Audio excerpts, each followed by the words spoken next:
造英雄。中路这边兵线有点不足，但是哇，又来了，两个大招，这个位置终于坐下来了。最后宝石之声一丝血没有死，奥恩打了一个横向的一个女阳，但是吸血鬼已经进到后排了，沙皇强出来瞬间死掉，吸血鬼血池站起来再杀一击，双吸死掉，而且男枪最终也是被吸掉了。最后是看到。 所以在开团主动性上是挺要紧的。上头可以看到奥恩的一波进攻，把他的这个火山之灵叫出来以后，顶了一下弗兰朵的位置，有点危险，柱子出来，奥恩再度一次喷火，这里用秒表撑住以后，奥恩再头锤一顶，成功的将圣枪哥给击杀。大龙刷新，然后那个立刻卡向大龙的位置，而且皇子的一个 EQ 是有成功的开到团 ，Crystal 成功的完成了对 Scout 的击杀。这个时候疯狂的追击，跟了一个闪现，跟到哈罗的脸上，哈罗队进超隐形，但隐形一旦结束，立刻遭到击杀，而且 iBoy 卡钳在。 这里在蹲利用红，皇子的位置有点尴尬。大招给到皇子，能不能活着走出来 ？EQ 2连走出来，但是刚好是到羊，没有死。这个羊在反手，这边配合吸血鬼的进场 ，K 王盖地虎，而缇娜是先杀到传奇的没人，但是也打散了 BOG 的阵型。但是整体来说，变的血量很危机，这边一个一技能在死前扫回一个，但这一波西叶是带走西叶的一个 TP 下面被化解掉了。 好，下路还想要开一波，养过来，神风的装备两个人，给到一个寒冬之咬大舅子位置有一点危险，锤子赶紧过来一个一技能抢救，弱的已经是直接卡塔过去要越，金角走进去治疗给到以后勾到一下，但是有一个秒表脱离战斗以后，大招在极限的位置直接利用一个腐败锁链，在远处击杀掉了一个大舅子，金角拿到一个 double kill， 但是杜龙血量很危险，是反向，刚刚是吃了一口金角给的。 治疗以后拉到一个草丛里面，但是西叶这边知道他躲在里面，先杀了以后一个大招，但沙皇赶到，一技能直接逼出一个秒表，现在是2打1的一个局面，西叶的一个 Q 技能被金角给扭掉，后面的一个小霸打被打掉，金角。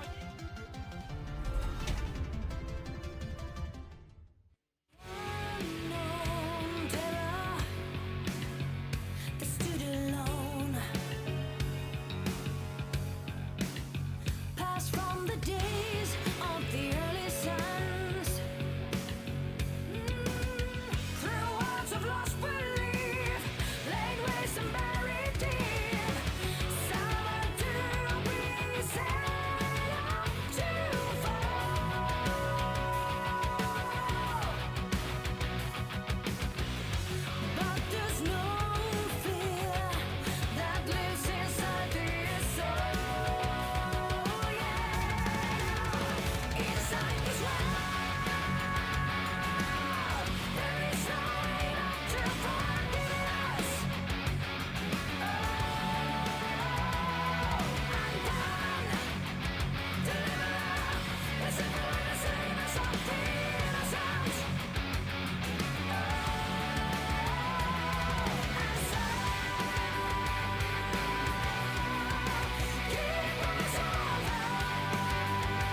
岁月、环境、规则 ，LPL 在不断改变。6年中，有许多人问我，你为什么还在坚持？这局游戏对你究竟意味着什么？全军出击！我见过最美的风景，也听过最热烈的欢呼。为了所有这些，我愿意付出一切。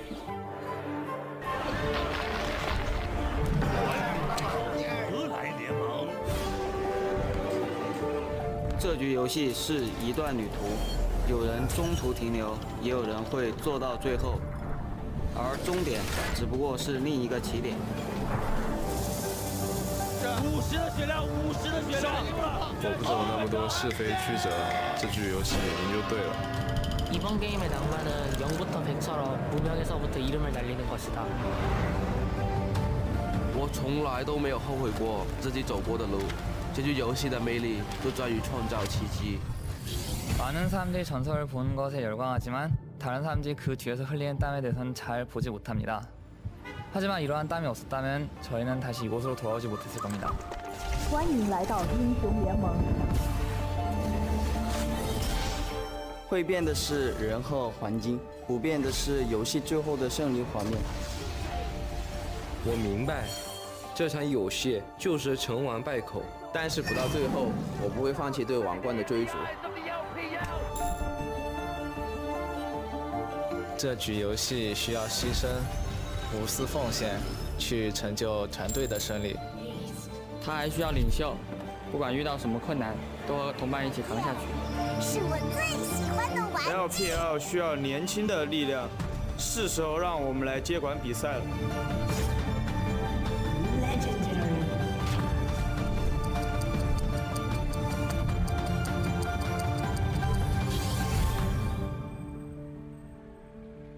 想成为这场游戏的主角吗？打败我吧！我们的时代还远没有结束。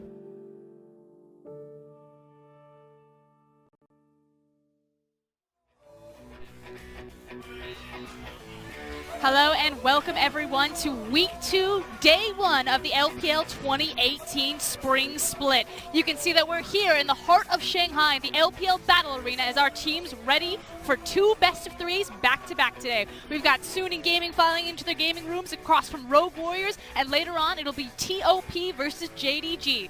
SMLZ on your screen right now, filling out those slots. And hello everyone, I'm your host, Indiana Frasker Black, and I'm actually joined by the velvety tones, the luscious Brento Raz Muhammad. How you doing, Raz? Oh, I've never had someone describe me as luscious before, Luscious. But I'll take it, I'll take it. I'm doing well, thank you for asking. Yeah, and you had quite a busy day. Now, of course, this is the start of a brand new week, but we're actually coming off of a broadcast from yesterday. You were analyst desk, you were casting, you were all over the board, and you got to cast an incredible upset, Snake Gaming over EDG in their home away arena. Yes, but I will say it was a shared cast. We both had that. There was a tag team. That's true, that was nice, that was nice. And it was nice to see the ending, of course, because there was some expectation of Snake coming out of week 1 with a 0-2 tagline to their win-loss record in Chongqing, but taking the win up against EDG, hearing the crowd just kind of shout out their name, I thought it was an incredible victory for Snake. Yeah, that was the most probably unreal moment for me, just hearing how loud that crowd was. Snake actually went on to say that they had never heard an audience behind them like that, so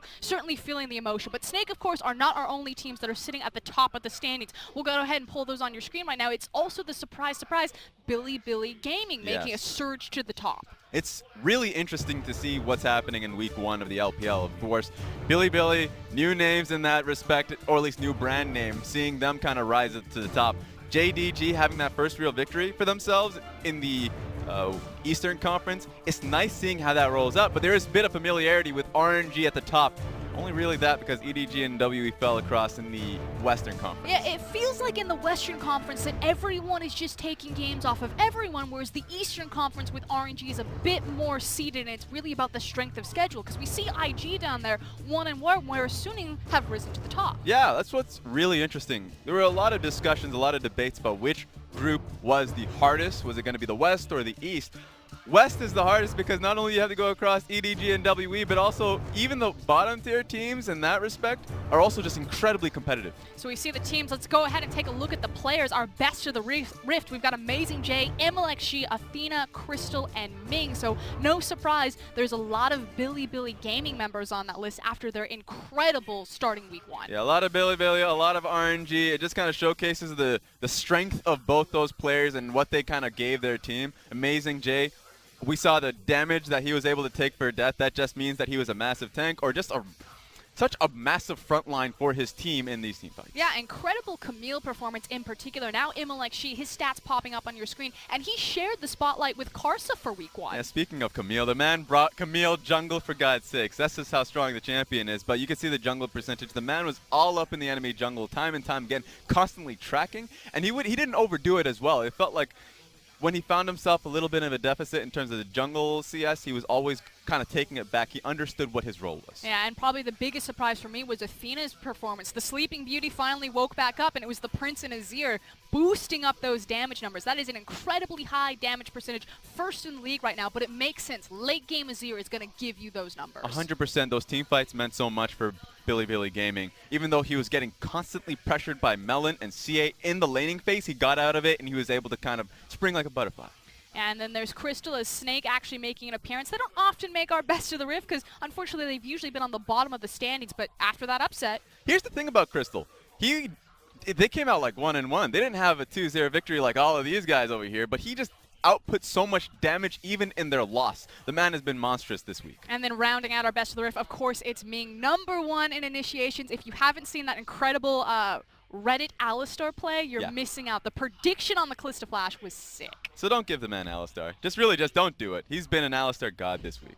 Okay, but those are our week 1 matches. Now let's go ahead and take a look at our matches today. Again, it's going to be Suning Gaming versus Rogue Warriors, and then TOP versus JDG. And Raz, when we sat down on this desk, you said TOP versus Jingdong was your excited matchup. Yes, because it feels like TOP has to prove themselves. If not this week, the next week they have to get a win for themselves. They're 0-3 now, and you can't hide their old name, of course, by just giving them a new brand name of TOP. When they were in Dan Gaming, they were in a monstrous losing streak. They need to come out with a victory at some point in time. And of course, we will be talking about them later on today. But let's go ahead and laser in on Rogue Warriors versus Suning, because I don't think a lot of people really expected this one to be weighted towards Suning. Is that honestly how you feel? Yes, I do. Just because Suning Gaming, there's a lot of fresh faces, and that's kind of the stake of what's happening today. A lot of new faces, so you don't really know who Xiao Al is. You don't know who Knight is. Those two players are you're going to be hearing a lot of them going out throughout the rest of the split because they're monsters. Yeah, and let's go ahead and start with Xiao Al in the top lane. I know that EDG themselves were looking at trying to make a bidding war for Xiao Al. It was Suning that retained his contract, and it was really just incredible 5v5 team fighting that has brought this guy front and center. Highlight after highlight after highlight. A lot of it was on Vladimir. He is a carry top laner that can just do a lot of damage, get a lot of strong positioning. It felt like every team fight, you can just assume that he's going to take a flank position at the right time. Real strong player in week 1. So rank him. Where do you think that Xiao Al actually sits in the rank of top laners in LPL right now? Oh, I thought it was a joke last split when the coach said that he was a top 3 top laner in the split. Now, just based off week 1, I'm willing to just echo that statement. I'll say top 3. We need to see more, obviously, from the rest of the top lane crew, but currently I have him pretty high. That is the Raz seal of approval there. Top 3 from Xiao Al. And I believe it wasn't just the coach, it was also the player himself saying that in an interview. Obviously, a ton of confidence, knowing that he is a potential superstar. Yeah, there was a lot of people talking up Xiao Al last year, I suppose. And a lot of questions were, is that real? Like, how come we don't see it? How is it not happening? He's picking a lot of jacks, but they still have a lot of losses at the end of it. Exactly. And a lot of it does come towards how the team plays, right? Because if you don't have a strong mid lane, and that's been a major weakness, of course, of Suning in the previous splits, and if your jungle position is not exactly hammered down, then your top's going to suffer. It seems like that's been hammered out, and going into week 2, seems like we might be seeing a lot of duo, trio, a lot of dives happening in the top lane in favor of Xiao Al. So I'm going to put you on the spot then, Raz. Is Xiao Al the key to success? Because it feels like you are waiting towards Suning in this best of series. When, if we look across at Rogue Warriors, this is supposed to be the Chinese super team. Yes. You've got Doinby, you have SMLZ, you then have Flawless Mouse. These are very well-established names. So why does Suning have the edge? I would say it's because a lot of people want to give it to the super team of course, Rogue Warriors, just because a lot of name branding, the value of the names, they have the experience themselves. When you hear a Mouse, when you hear a Doinby, it's because they've done great things before. MVP of spring, Doinby. Exactly. But then when you look across the Suning, the stats aren't necessarily there unless if you look into the LSPL of Night. And the stats are not necessarily there for Xiao Al unless if you're like, oh, from the limited stats of last split. But they've been putting up values, and I would have to say that lane to lane for both mid and top lane, that I would weight it to Suning. I can see your face. I hear it. I know it. I want you on the record, Raz. You're saying that lane for lane, talent for talent, Suning are better than Rogue Warriors. I'll say that.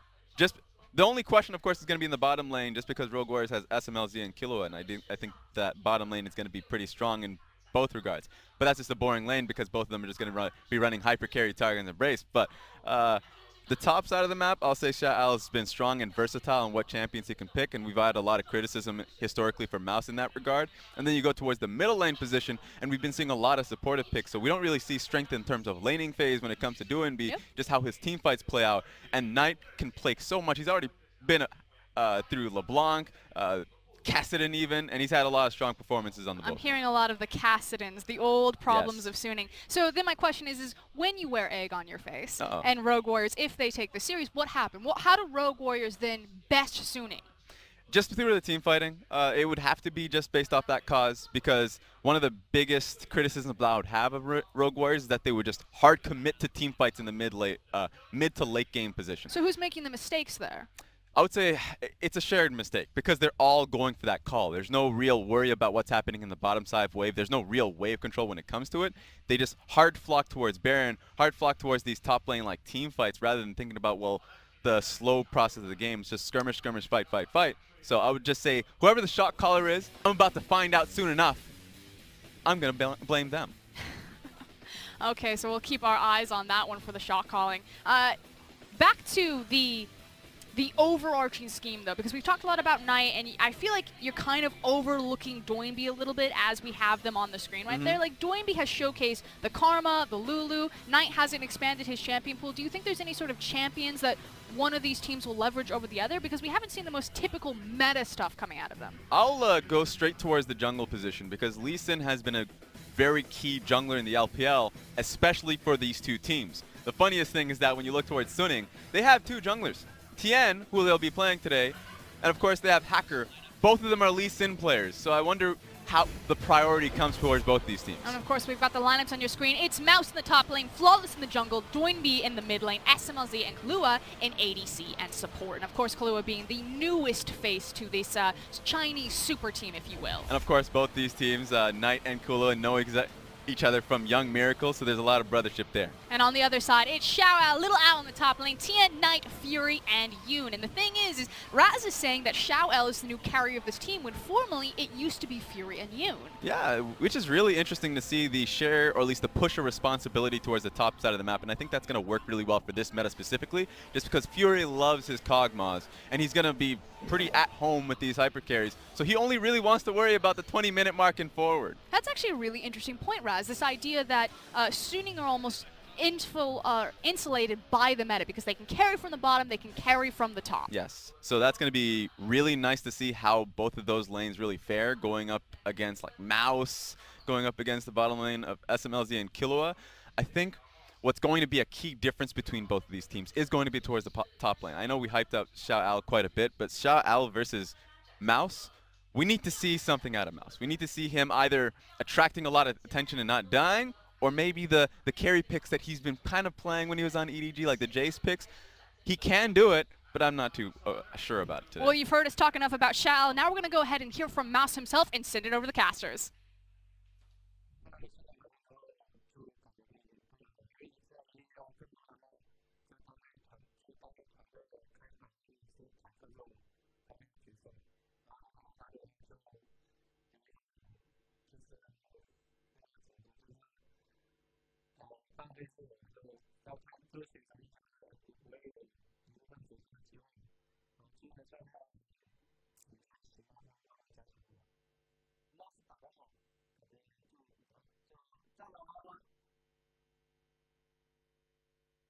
Hello everyone, I'm Matt Fisher. Joining me is Zach Russipie, and you heard it right there. Not only from Doinby, but Mouse as well. Mouse feeling like he doesn't have to play tanks anymore. And also Doinby saying if Mouse plays well, we're going to win. Yep, the chains are off for Mouse. The opportunity's there for him to carry. He's got the Alawi as well. He's been playing some carries up in that top lane, and that's something we've always wanted to see from Mouse. And for Rogue Warriors, Doinby said it, you're right. Maybe that is the key to their success as well. Not just Xiaowel for Suning Gaming, but Mouse for Rogue Warriors. Well, let's see if Mouse has been fully unlocked coming into the first match of today. Rogue Warriors taking on Suning Gaming. What are the stakes here, Rusty? Because these two teams, off the first week of the LPL, have looked promising. Yeah, Rogue Warriors are a team that have a whole lot of hype behind them from just the roster individually, but we haven't seen a lot of team play coming out of them successfully just yet. So what you're looking at here is Suning Gaming have started 2-0. Rogue Warriors are currently 1-1. For Suning, they need to get the wins now, the first time they play against Rogue Warriors. The reason for that is there's always the concern, that lingering worry that maybe Rogue Warriors get it. They actually click, they find each other, they find that teamwork, and then they're a completely indomitable force running around in the LPL. You get that head-to-head, it helps so much with the standings implications later on. Because they have some household names in their team. SMLZ, Doinby, Mouse. Many people have heard of these players. Then you see the likes of Flawless come in with his Lee Sin looking really good to kickstart the LPL. Yeah. Kalua hasn't been doing too bad as well in the bottom lane as a support. Whereas for the side of Suning Gaming, we've already heard it from the desk. Raz said that Fury and Yoon used to be the carriers of this team. Now Xiao Al definitely one of the players to watch. Yeah, Fury and Yoon have also been super good at rotating around the map and playing defensively if need be. They're very good at playing the Tom Kench style of play. Now, I don't expect anyone to get Tom Kench currently. That's how strong of a champion he is. But that style of play, that fragrance that you see from the bottom lane of Suning, can be translated to having Xiaowel carry. And I do agree with the desk. I think that the meta has insulated their strengths a little bit more. Xiaowel has always looked like a good top laner, and now it's his time to shine. Let's see if this game is his time to shine as we head into Champion Select for game number 1 between Rogue Warriors and Suning Gaming. Sejuani, Kog'Maw, and Rise, the first 3 bans that come out from Suning Gaming, whereas we have Zoe, Vladimir, and the man that you predicted to be on the bench, Tom Kench. Tom Kench has to hit that bench. Vladimir also gone from Xiaowel. He's played it 3 times so far in the LPL in his 5 games, so not a surprise to see it removed given how well he's been playing with it. You saw the highlights earlier.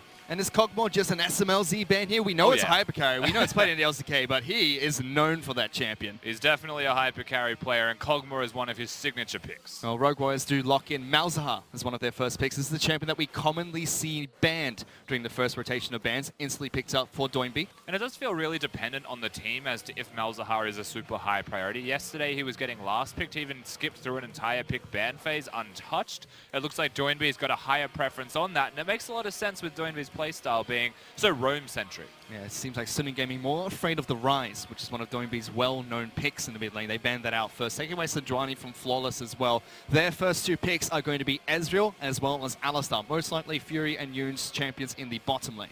Now, it should be the bottom lane for the team. Ezreal has very rarely been seen in the jungle. And speaking of bottom lanes, Fish, Rogue Warriors have decided to match it before we get to the second ban phase. Kalista as well as Braum being locked in for the bottom lane of SMLZ and Kalua, as well as Corki being picked up here for Suning Gaming in the mid lane. Super early pick of the Corki. I don't think Corki's a bad matchup by any means into the Malzahar. You're lacking in the crowd control department, but super safe character, can build a Hex Drinker if he's losing lane and he really needs to go defensively. Has got push as well, so can match the roam that Doinby will have on that on the Malzahar.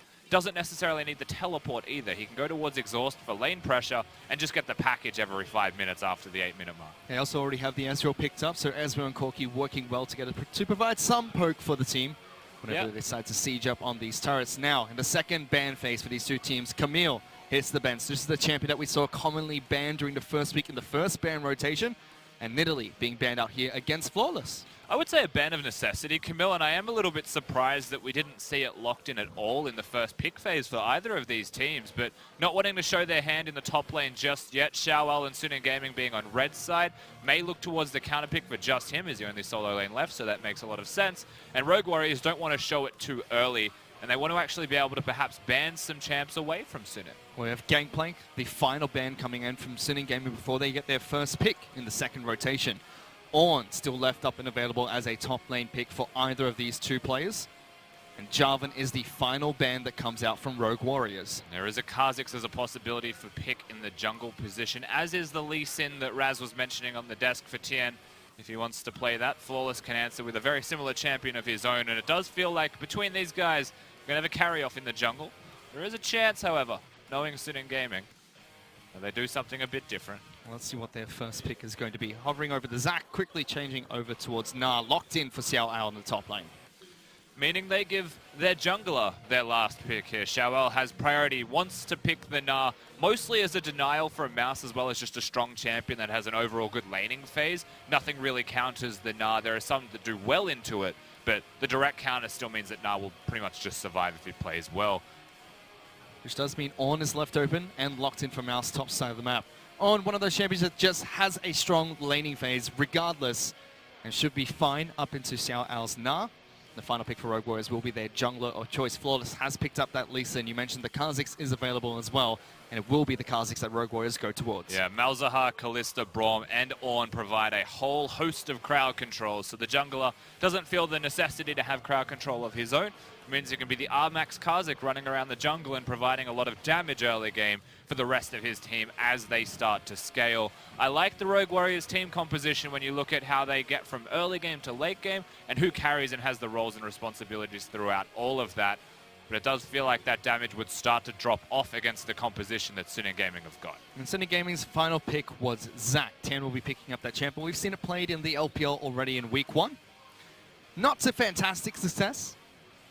In fact, it looked like Bilibili Gaming, when they picked up the champion, were not proactive with it at all. Let's see if Suning can do the opposite and actually make some plays with the champion. But you're talking about Rogue Warriors team composition, how they have that good synergy from early game to late game. How exactly do they bridge that gap, Rusty? Well, that's where the Kha'Zix does come into play. You can rush lethality, you can go for the R-Max first, you can invade in the jungle, and you can try and find Tien, in this case, as the Zac, and be aggressive, even from level 2 if you would like, go towards his buffs. Zac is a very exploitable champion when it comes to the early jungle clear with how slow he does it, and the fact that he wants to prioritize the big camps. If he goes for the Raptors, he may actually die at the Reds. So it's super important for the early game for Suning Gaming that they have the proper vision in place to prevent any kind of invades from happening. Otherwise, that early game's there from Kha'Zix, that mid game's there from Kalista with 1 item, Malzahar's always relevant from 6, and Ornn, especially if he gets ahead, unstoppable.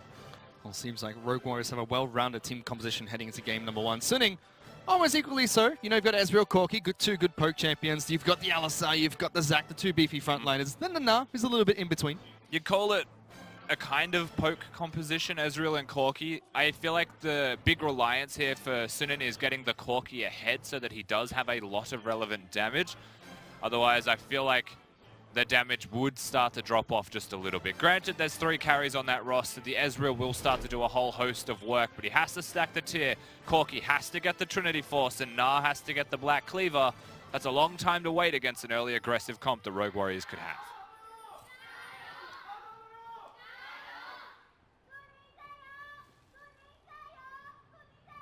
I respect you. Still some diehard fans here in the audience today. Monday, 5 o'clock, Rusty, and people are still flocking in to watch these 2 teams play live from the Super Brand Mall, where the LPL Arena is in Shanghai. Yeah, credit to them all for being here at all. It's a very difficult time to find yourself at a venue and ready. And now we're onto the Rift Fish. There is something that immediately comes to my attention that we need to look at, and that is the 2 minion dematerializers in the bottom lane for Suning. And yes, there is one in the top lane for Ornn. I could see you pointing that one out, but Yoon has it. It's like he's too afraid to step up to the minions, and he wants to use it on the cannons so that Fury can't have it, and he gets the relic stacks. It is a double relic bottom lane, so it's not the worst choice, yet I always find myself wondering, like, what does a support gain by getting 4+% extra damage to minions? And is the Alistar just going to walk up, max pulverize, and try and help the Ezreal have wave clear? Is that his greater purpose? Doesn't feel right or sit right with me. I think it just means that he knows he's going to lose lane so hard, and he still wants to get that extra gold by guaranteeing himself cannons. Well, let's see what Yoon can do in the bottom lane. He is running the Unsealed Spellbook once again, which we've seen many Alistars do since Ming picks it up in the LPL for RNG. Top side of map, you already mentioned, Mouse has picked up his own Unsealed Spellbook, starting with Ignite to kick things off. He also has that minion dematerializer. He does, and being an Ornn, of course, being a tank in the top lane, Maokai is one of the other champions that will go for that, is to help clear the cannons as well. So you can clear the rest of the minions very successfully. Maokai with his Q, Ornn with every single spell that he has, also clears them. So gets rid of the cannon, can control lanes, and this is the kind of matchup thing where you're against the Na who will push you in. It helps you deal with the wave clear and try and match it if he wants to push and disappear. You can only see very early into the match. Mid lane, Corki has a good push in onto the Malzahar. Flawless hits level 3 nice and early. Moves straight over towards Scuttle Crab, whereas Tien still farming through his jungle. He went blues to wolves, now on his raptors, taking some time with that. Mouse, however, doing fine top side of map. Minion Dematerializer used already, and still more trading in the mid lane between these two. And a near full clear for the junglers, except for the Gromp and the Scuttle on the bottom side of Sunin. Flawless actually gets priority on the top lane, Scuttle Crab himself, and shifts up his clear as well, but he didn't go for invade. No aggressive vision to be placed down. Just a much more standard full clear to be seen from both of them. That's one of those things that he just... Yep, he just rubber hand the Krugs over the wall. Yeah, fair enough. He's not going to be clearing that one out, but does make his way towards top side of the map. Still staying on this top side as Zorn is pushed in. Mid lane though, Knight heavily keeping Doinby under heavy pressure in this mid lane, making sure he's forced to farm underneath his own turret.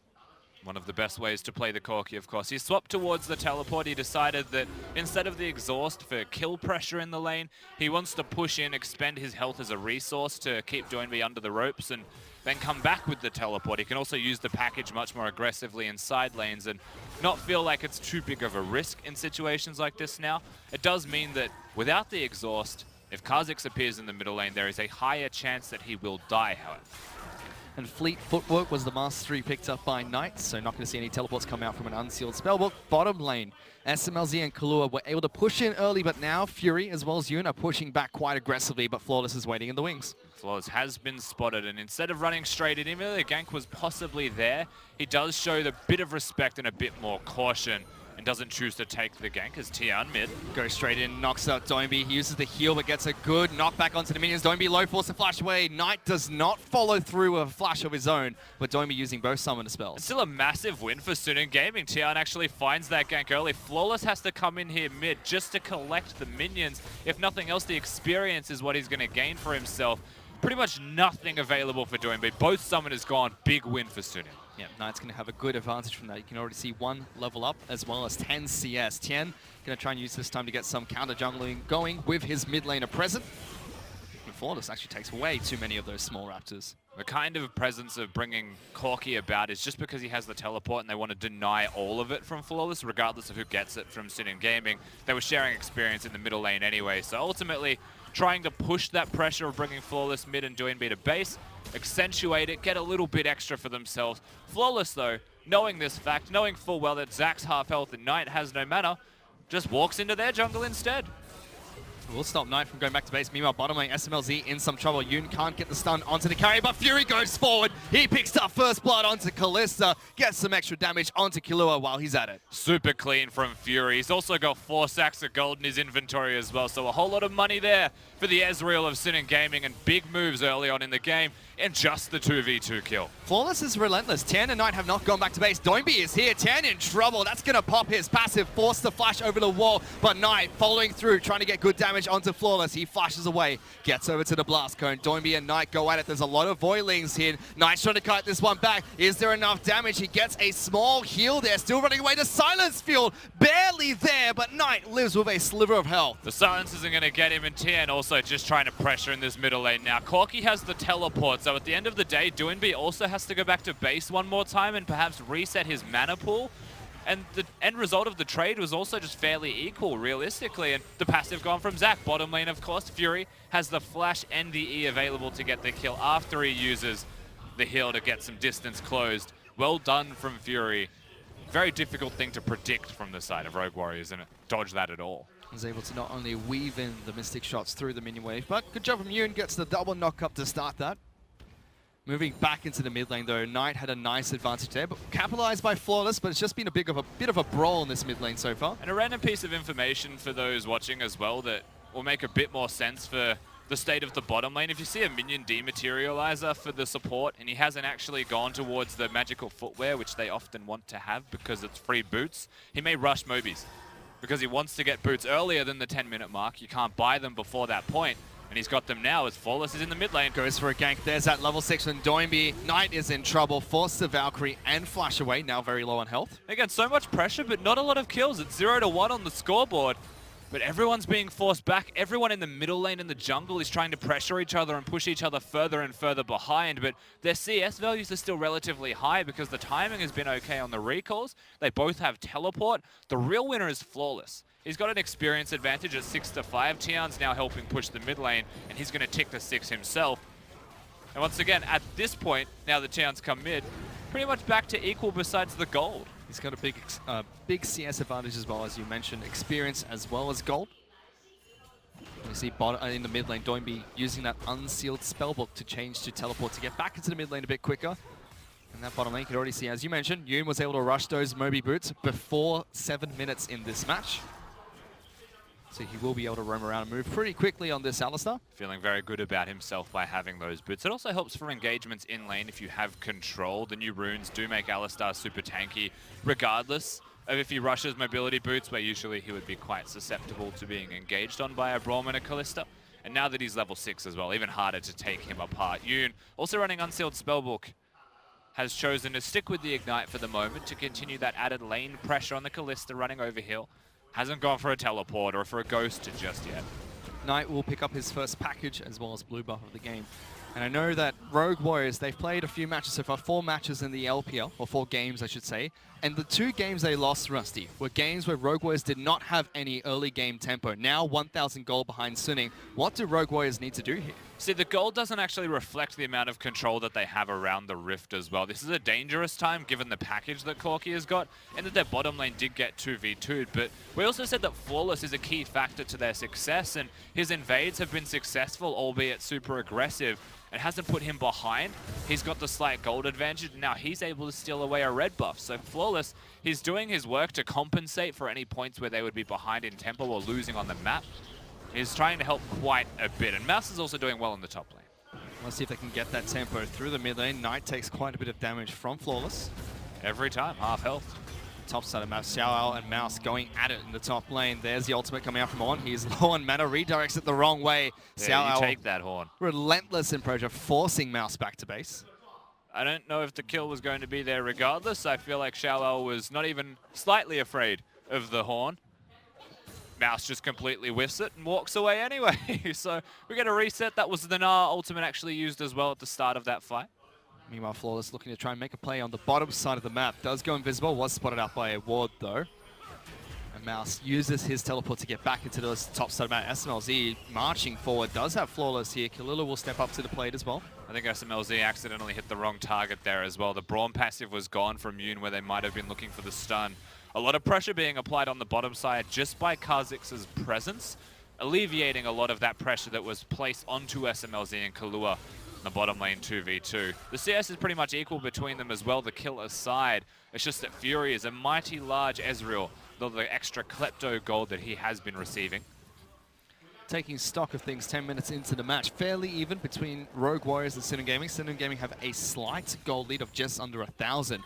And some curious items have been picked up, mostly in the mid lane. Knight going for the very early QSS against Doinby's Malzahar. Well, look, when a Kha'Zix has been mid lane 6 times before level 6, you may want to rush that, just knowing that the second Doinby has his ultimate, he's probably coming back. In an educated guess, he may come back mid lane about 6 more times. So the super safe route here in itemization, we have seen this from some mid laners against Malzahar. You'll need the QSS eventually. Why not just rush it? He does have a Sheen to back him up with some damage. Meanwhile, Yoon as well as Tian looking to see if they can duo a dragon, as Xiao being very safe on the top side of the map, as Kha'Zix and Malzahar both went missing from the map. It's the least impactful duo to ever touch a Drake in your entire life. Corki's now come over to contribute, so it will speed up the process of this Drake being done. And that 3-man pressure on the top side, Doinby got rid of his teleport for Ghost as well. So if they want, Sinnoh Gaming could all in on the bottom side. We'd already mentioned Rogue Warriors relied quite a bit, or have relied quite a bit on tempo to get the game going, but good response coming out from Sinnoh. They get a dragon, and they do take down the second turret of the match. About 5 seconds behind, but it was the first turret gold for Rogue Warriors on the top side. It was shared gold, however, as they tried to rush it down. No individual member picks up a crazy amount of more gold. Okay. Xiao was trying to stop recalls by doing that, for the record. Oh, okay. That's fair. He was throwing it backwards so that it looked like he completely whiffed it. It's cute. And Xiao is one of the players that we've talked about on the desk. We talked about it when we opened up this cast. He is somebody to watch, not only in his fancy and flashy plays, but also just then being very safe, making sure he was away from his outer turret, backing off so that he didn't fall to the three-man combo. That's the interesting part of this game so far. Xiaowel, yes, he was safe and he doesn't die. The bottom lane, the exact same thing. No one goes down there. When the trade was made from their respective opponents, the real victory was that the Drake was given over to Sin Gaming as well as the turret, and that was a Mountain Drake. So that will help amplify any further objectives and structures they want to take down. But the gold gets to equalize a bit more from RW, and you call that a win on their part as well, as to what they need to achieve in this game to stay in it. And the added pressure we've seen from Flawless in the mid lane, helping out Doinby, has allowed Doinby to chip away at that mid lane outer turret. So although Rogue Warriors very slightly behind, do have some good pressure on the mid lane. They certainly do.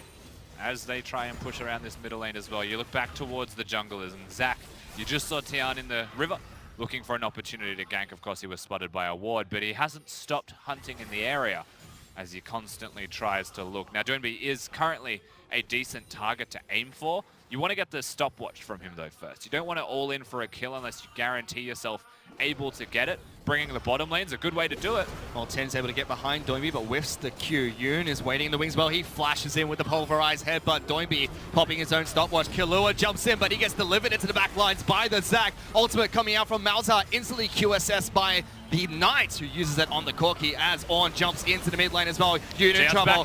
Going back in. Does lock down Doinby. Good damage. He's the first to fall in the fight. Second stopwatch being used by Mouse. He tries to charge away, but Fury picks up that kill. Knight even going further forward, and it's Suning Gaming to get the 2 kills. Suning get the clean 2 kills. No trade available from Rogue Warriors, and they teleported in. They tried to be proactive in response to the engage of the Zac. Now they are made pay for it. The next turret goes down. The middle lane outer turret as well. Super crucial stuff here from Suning so far.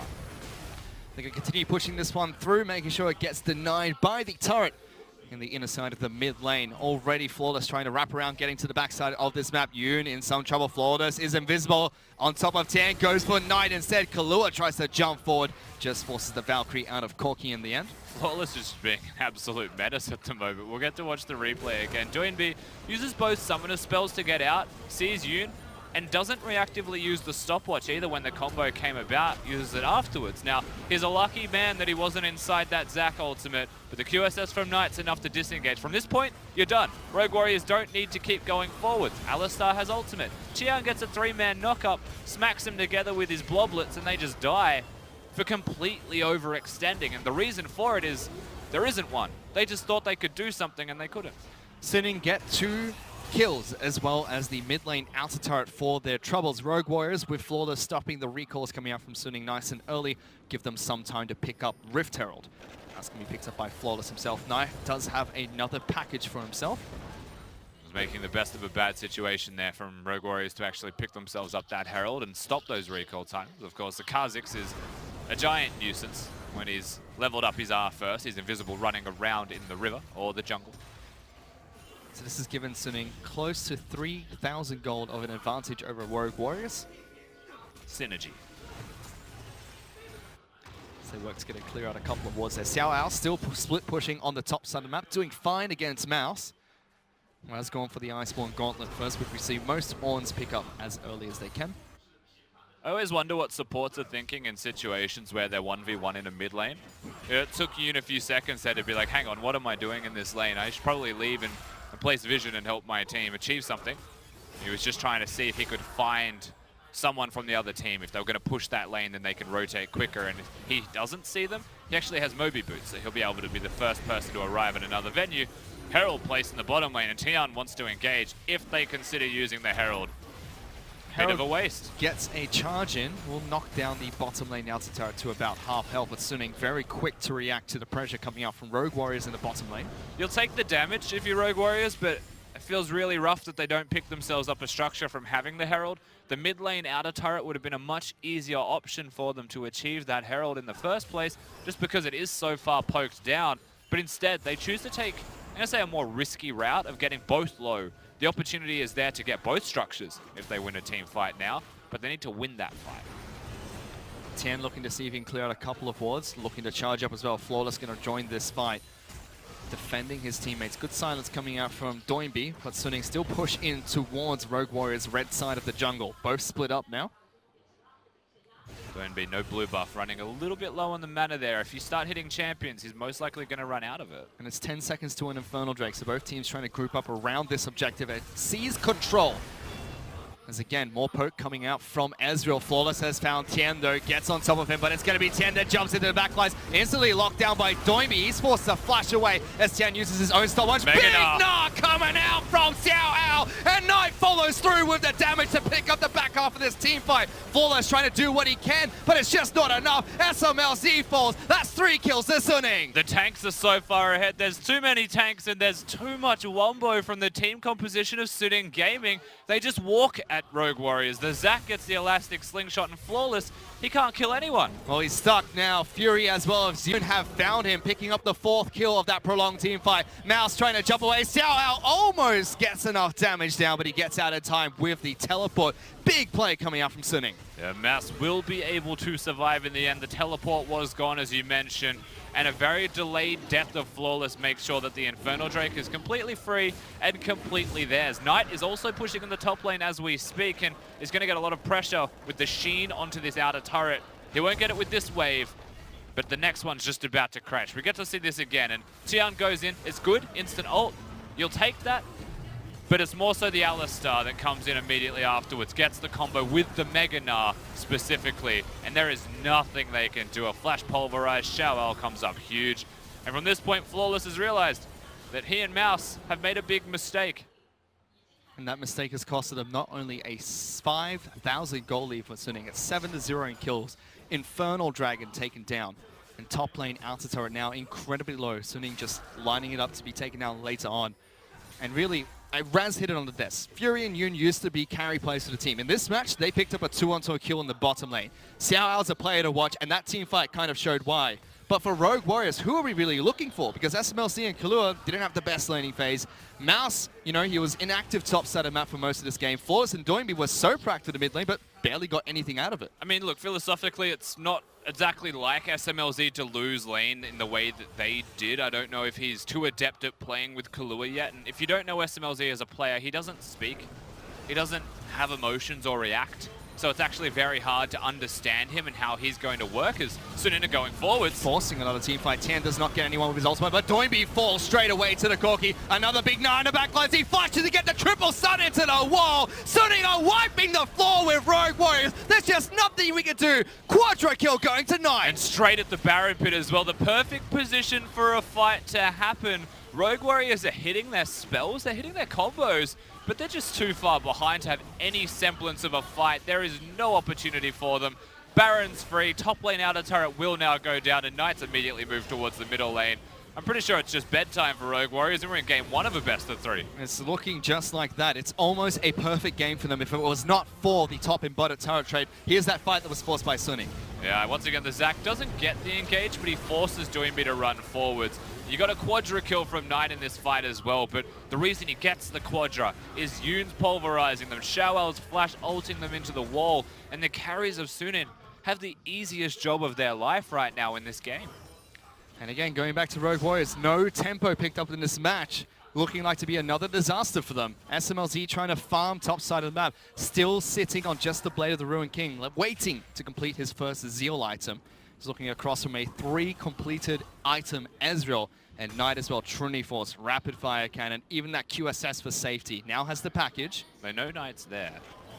Mouse can take quite a bit of damage. Wow, Knight just obliterating him for now. Will get knocked back by the ultimate. Flawless is going to show himself. Mouse is low. Knight gets the solo kill, trying to get out of there. He might just do it. Doinby's trying to wrap around. Knight trying to set out Flawless. He goes for it. He gets the double kill. Outplayed them 3-on-1. Knight, what a god. And he just gets to walk away. Alistar comes in. The reinforcements are there. Knight is huge right now.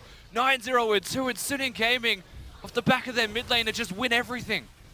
No matter how far ahead you are, you're up against a Kha'Zix on Animal's you get out alive, you get 2 kills. That is a fantastic play from Knight. He's continuing through in the bottom lane. They have the Baron buff to work with. Xiao Ao still on the top side of the map, pushing down top lane outer turret. Tien is in the mid lane, split pushing with super minions where that inhibitor turret has fallen.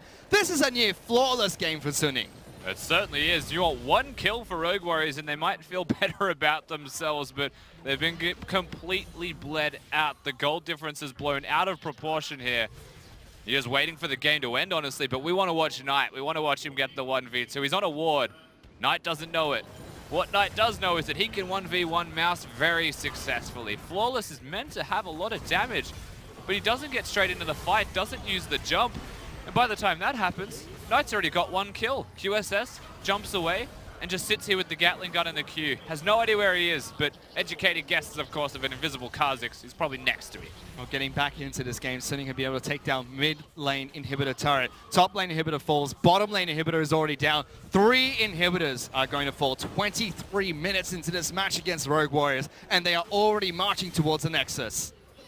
With the Baron buff still available, I feel like they're just going to start hitting those turrets, and Rogue Warriors have one last desperation fight in the tank. Now, I don't think it'll win Fish, but they will try. Well, it's going to be Sunny to try to force first. Tan jumps in, instantly locked down by Doinby. That's not really the target you're going to look for as the Malzahar. Flawless now trying to get it big. Double pulverize coming out from Yoon. Flawless forced to back away. Sunning still playing this one nice and safe. Kahlua jumps in, gets the stun onto Yoon. He pops his own ultimate. Tan now charging back in. Fury looking for some extra damage as well. Second Nexus turret is going to fall. Sunning already on the Nexus with their super minions. Yoon pops the stopwatch. He may be the first casualty for Sunning as he comes back out of stasis. They knock down every single turret inside of Rogue Warriors base, but Rogue Warriors holding on for their dear lives. Mouse gonna try and push forward on top of Knight. He flashes away. Xiao's going over the wall, looking for more. Knight gets the first kill. Doinby takes a chunk of damage. That's a double for the Corki. Kahlua gonna go down. That's the triple. Flawless hops away, gets into the fountain, jumps back out. Quadra kill picks up as the Nexus falls. Sunning take down Rogue Warriors.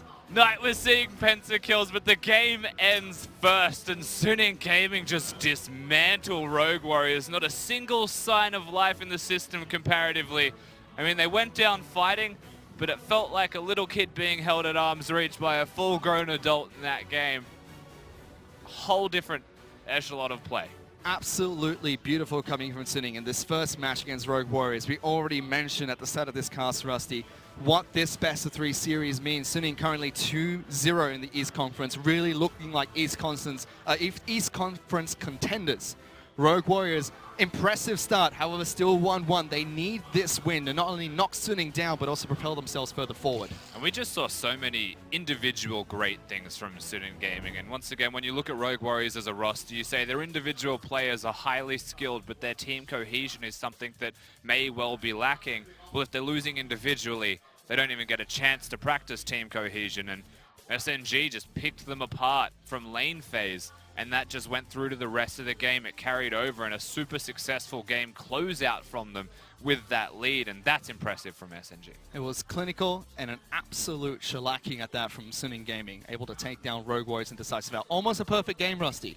Besides that really nice turret trade that came out from not only Rogue Warriors, but also Sunning Gaming, that 1 kill at the end, unfortunately denying that perfect game, but still a fantastic start for them. And now you've got to look at Rogue Warriors and say, what the heck are they going to do for the rest of this best of 3? Yeah, look, I feel like Rogue Warriors are a side that are not unfamiliar with losing. Each individual player has been on teams before. Jingdong for Doinby. Mouse on EDG has had some very poor moments himself as a player. They're very good at bouncing back is what I'm saying as well. So yes, they're down 0-1.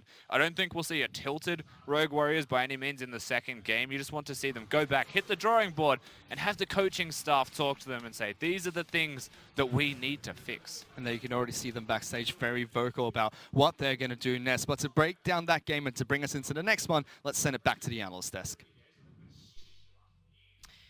Thanks, guys. And I'm back at the analyst desk, and I have to give it up. The prophet himself, Raz. You said that individually, pound for pound, Sunning were just better players in the Chinese super team, and you were correct. That was a first blood. That was a quadra kill. Sunning slaughtered Rogue Warriors. It was just a matchup of Super Team versus a Super Saiyan team. Take another look at the logo again. That right there is a charged up Sunning.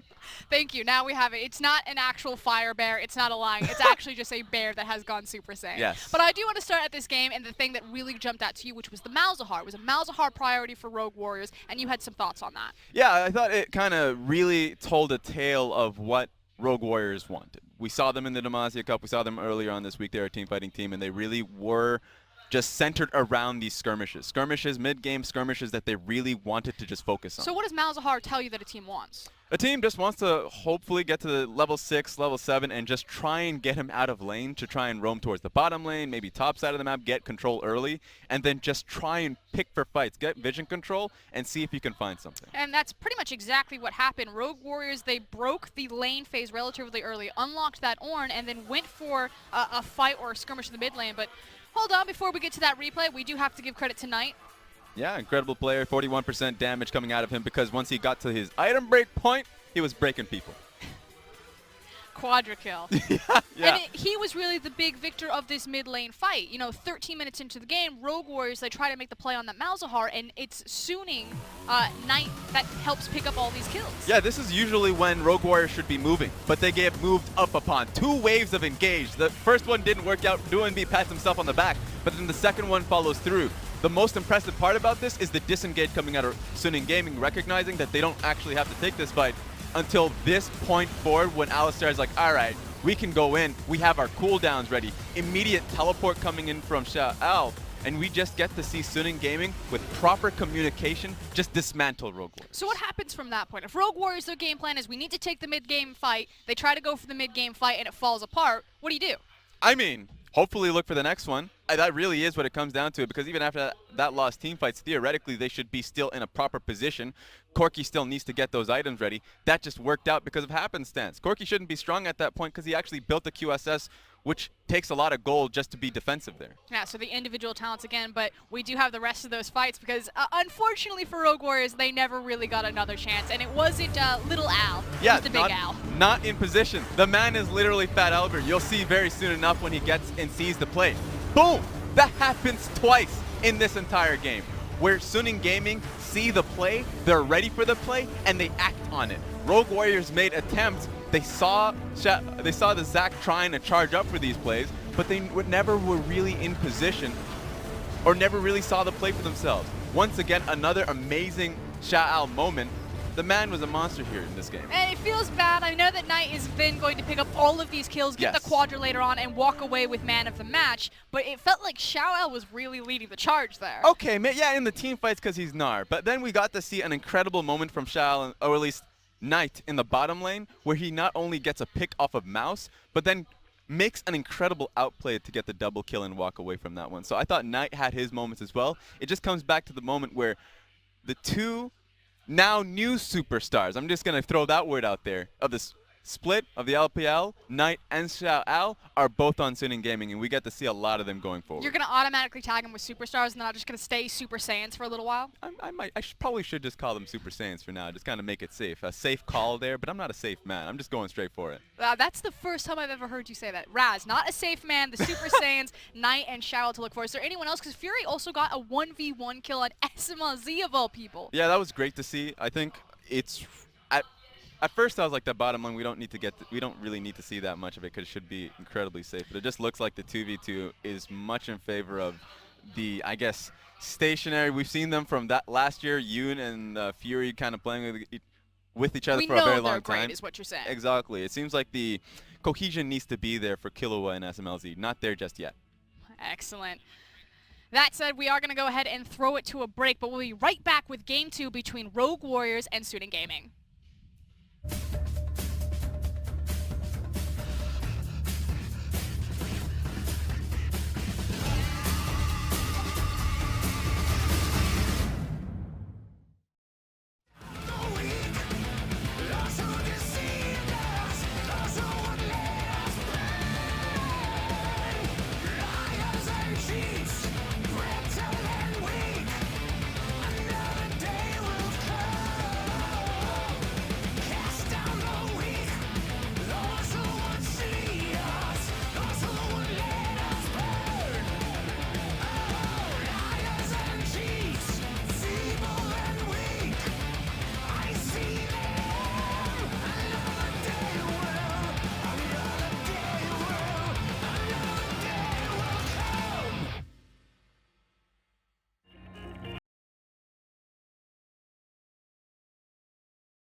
Hello and welcome back to week 2, day 1 of the LPL Spring Split. Again, I'm your host, Froskia, and I'm here with Raz, and we are right in the heart and the middle of Suning versus Rogue Warriors. And Suning just took a incredibly decisive victory across from Rogue Warriors. And where I want to start with you, Raz, is going into the season, the analysts, we all grouped up, we all had our kumbaya moments. We said, Rogue Warriors, this is the team we're excited about. You know, there's even a possibility, I think Clement said it, that they're going to be a third-place contender.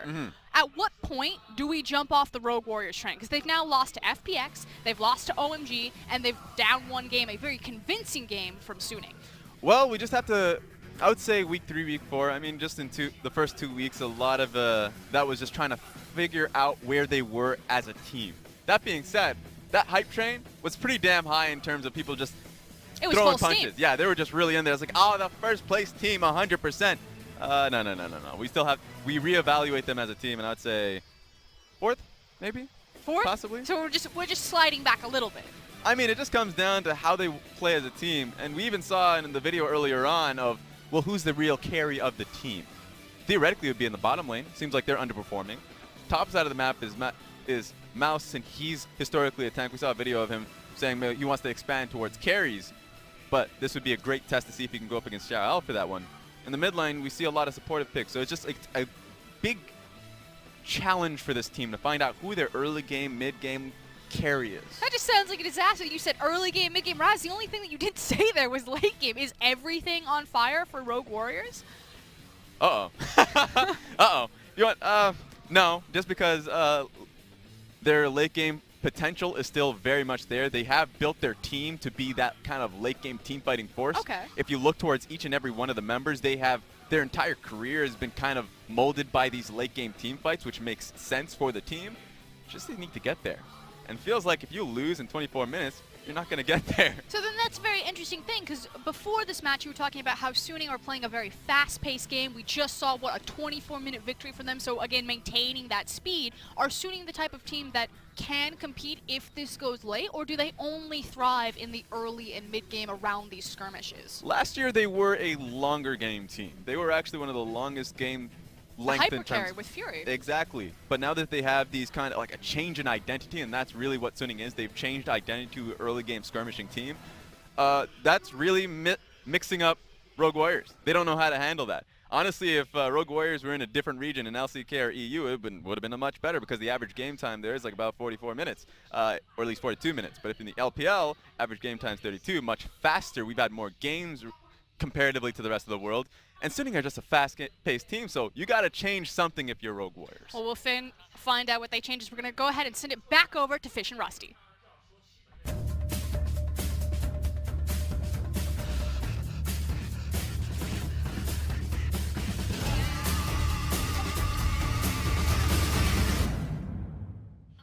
Thanks, guys. We're about to get into the next match between Rogue Warriors as well as Suning. Suning were able to pick up a very one-sided affair in game number 1 and a victory over Rogue Warriors. And it was an absolute shellacking, Rusty. There's nothing much more we can say about that. Yeah, they destroyed them, dismantled them. Whatever you want to use, as long as it was about Suning Gaming ruining the lives of Rogue Warriors in game number 1. Now, we are coming into the second game, and there should be a lot of time for RW to reset, reassess what went wrong for them, and try and fix something. Of course, you can't go long-term solutions. It's an immediate thing, and something that would help a little bit, at least in my opinion, is changing up the draft just a bit more and maybe having more control in different lanes. Like, Mouse can play carries. We don't have to put him onto the Ornn. Yes, he can push the wave, and he did for a little while. He was outscaled very quickly, and suddenly Xiao Al was everywhere, hitting big Gnar ultimates.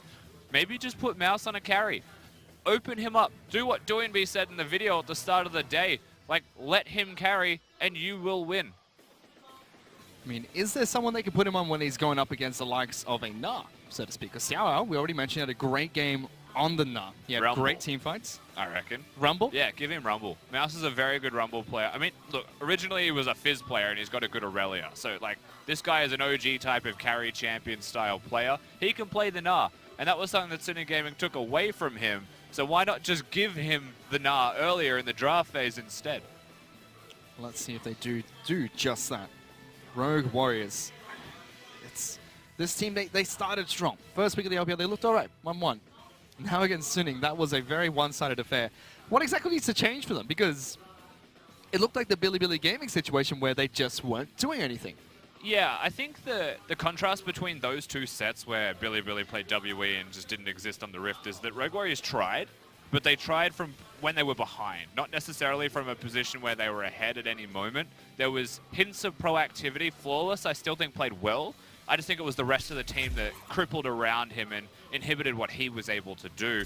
I would like Doinby to play something that isn't the Malzahar, whilst Malzahar is a good option for them for generating picks, and Flawless was mid a lot. It didn't feel near enough to be successful, and I think they want Doinby to leave mid lane instead of going to mid lane. Well, let's see how this second match pans out between Rogue Warriors as well as Sinning Gaming. Still on the blue side are going to be Rogue Warriors, Sinning Gaming sticking to the red side of the Rift. Very similar bands coming out to kick things off. Zoe, Vladimir, and Camille this time round hit the bench for Rogue Warriors. Sejuani as well as Kog'Maw, first two bans from Sinning. Yeah, very early rotation this time for ban phase of the Camille might indicate an earlier gangplank to be looked at by Rogue Warriors, so that's something we'll have to see if they direct their attention towards it. Ornn's still up and available. It does seem to be the staple tank, but hasn't had a very successful win rate in the LPL so far. So I'd much prefer if something like the Gangplank was looked at for Rogue Warriors. Jarvan is the final ban coming out from Sinning. That leaves Malzahar up and available again, which was the first pick for Rogue Warriors last time round. Ezreal, however, is their first pick for SMLZ. Yeah, and on the flip side, you can see the hover from Xiaoao right now of the Rise. I think they have to take it because they have to take it away from Doinby. It is religiously banned against that guy, and also their second pick. That's such a good draft so far. Tahm Kench left open during the ban phase and is instantly snapped up by Sinning Gaming. As two picks go to start it off, that is pretty incredible from the side of SNG. I think Flawless's first hover of a movement kind of sums up the situation right now for the draft phase, but Gangplank does get picked up. And so does Braum for Killua in the bottom lane. Yeah, with that Braum to follow, they've cemented their 2v2 in the bottom lane. So I'm expecting an AD carry to be seen from Sinning Gaming here on the opposite side if they want to prioritize not having ADs banned from them. However, there's only the Kog'Maw banned so far. So we'll have to see if it is the Kalista of the likes that they want, or if they want to wait, prioritize a top lane matchup into the Gangplank before the next ban phase. Instead, they do go for the Kalista, a very safe bottom lane duo. Both can save each other if they get into a sticky situation. Moving into the second ban rotation between Sinning Gaming and Rogue Warriors. Yep, definitely true. Now, there is a lane mismatch so far as the first three picks go. You don't often get the opportunity to see things like this, but a top laner locked in for Rogue Warriors. Camille already banned. They could get rid of the Gnar and the Rumble if they want, the Gnar and the Vladimir. There's champions that they should be banning away from Xiaoao to allow Mouse to carry. Well, Malzahar's the first ban that comes out from Sinning Gaming. Gnar hits the bench for Rogue Warriors. We saw that hover from Knight earlier on. And Xiaoao had a good performance on the champion in game number 1. Final ban from Sinning. Just another mid laner probably from them. When you're looking at Doinby and his champion pool, you wouldn't want to ban the Lulu nor the Karma. Those are two of the champions that he does play, as instead they opt away from that path, and not even the Azir is going to be banned away from them. They pick the jungle. Yep, instead it is going to be Nidalee, champion that Flawless has played a couple of times so far in the LPL. Zac, the final ban from Rogue Warriors, Tien's champion in game number 1. Lots of respect to Tien, getting rid of the Zac now.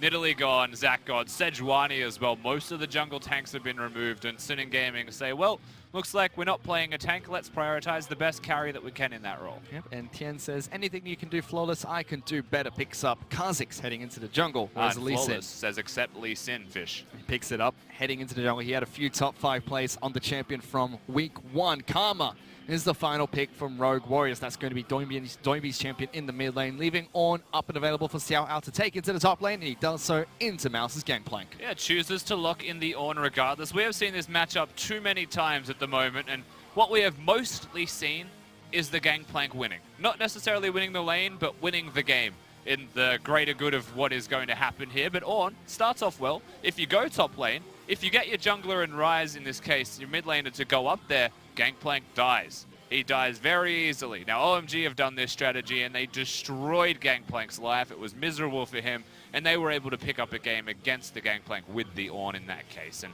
that's something that you want to see from Sinning Gaming, and it's not just that.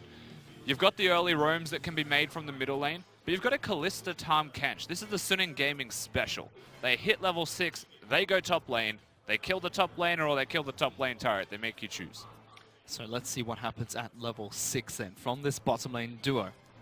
On the flip side, SMLZ and Kahlua picking up the Ezreal and Braum. I mean, SMLZ is a well-known hyper carry player. Ezreal kind of sits in this funny spot in between, Rusty, where he does hit hyper carry status very early into the game and starts to fall off a little bit towards late game. He has major spikes with itemization, the Ezreal, and he will do a lot of damage when he hits those spikes. It's usually the parts in between where you feel like he drops off and lacks in damage compared to something like the Kalista, who will always do damage if we're able to just get Ren stacks in an auto attack efficiently the entire time. One item spikes the Trinity Force versus the Blade of the Ruin King.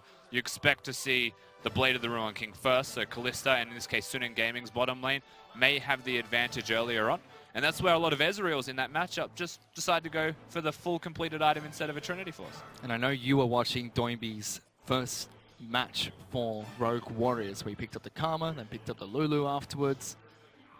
And you were pretty surprised by this man who was known for these two picks a long time ago and still playing him in Season 8. I was surprised by the Lulu fish. I was not in any way surprised by a Karma being seen. I actually think the Karma is quite decent at the moment with having the new runes being available. Airy for mid lane. The ultimate hat as well for Karma. Super good, and I expect the sorcery tree to be there for him.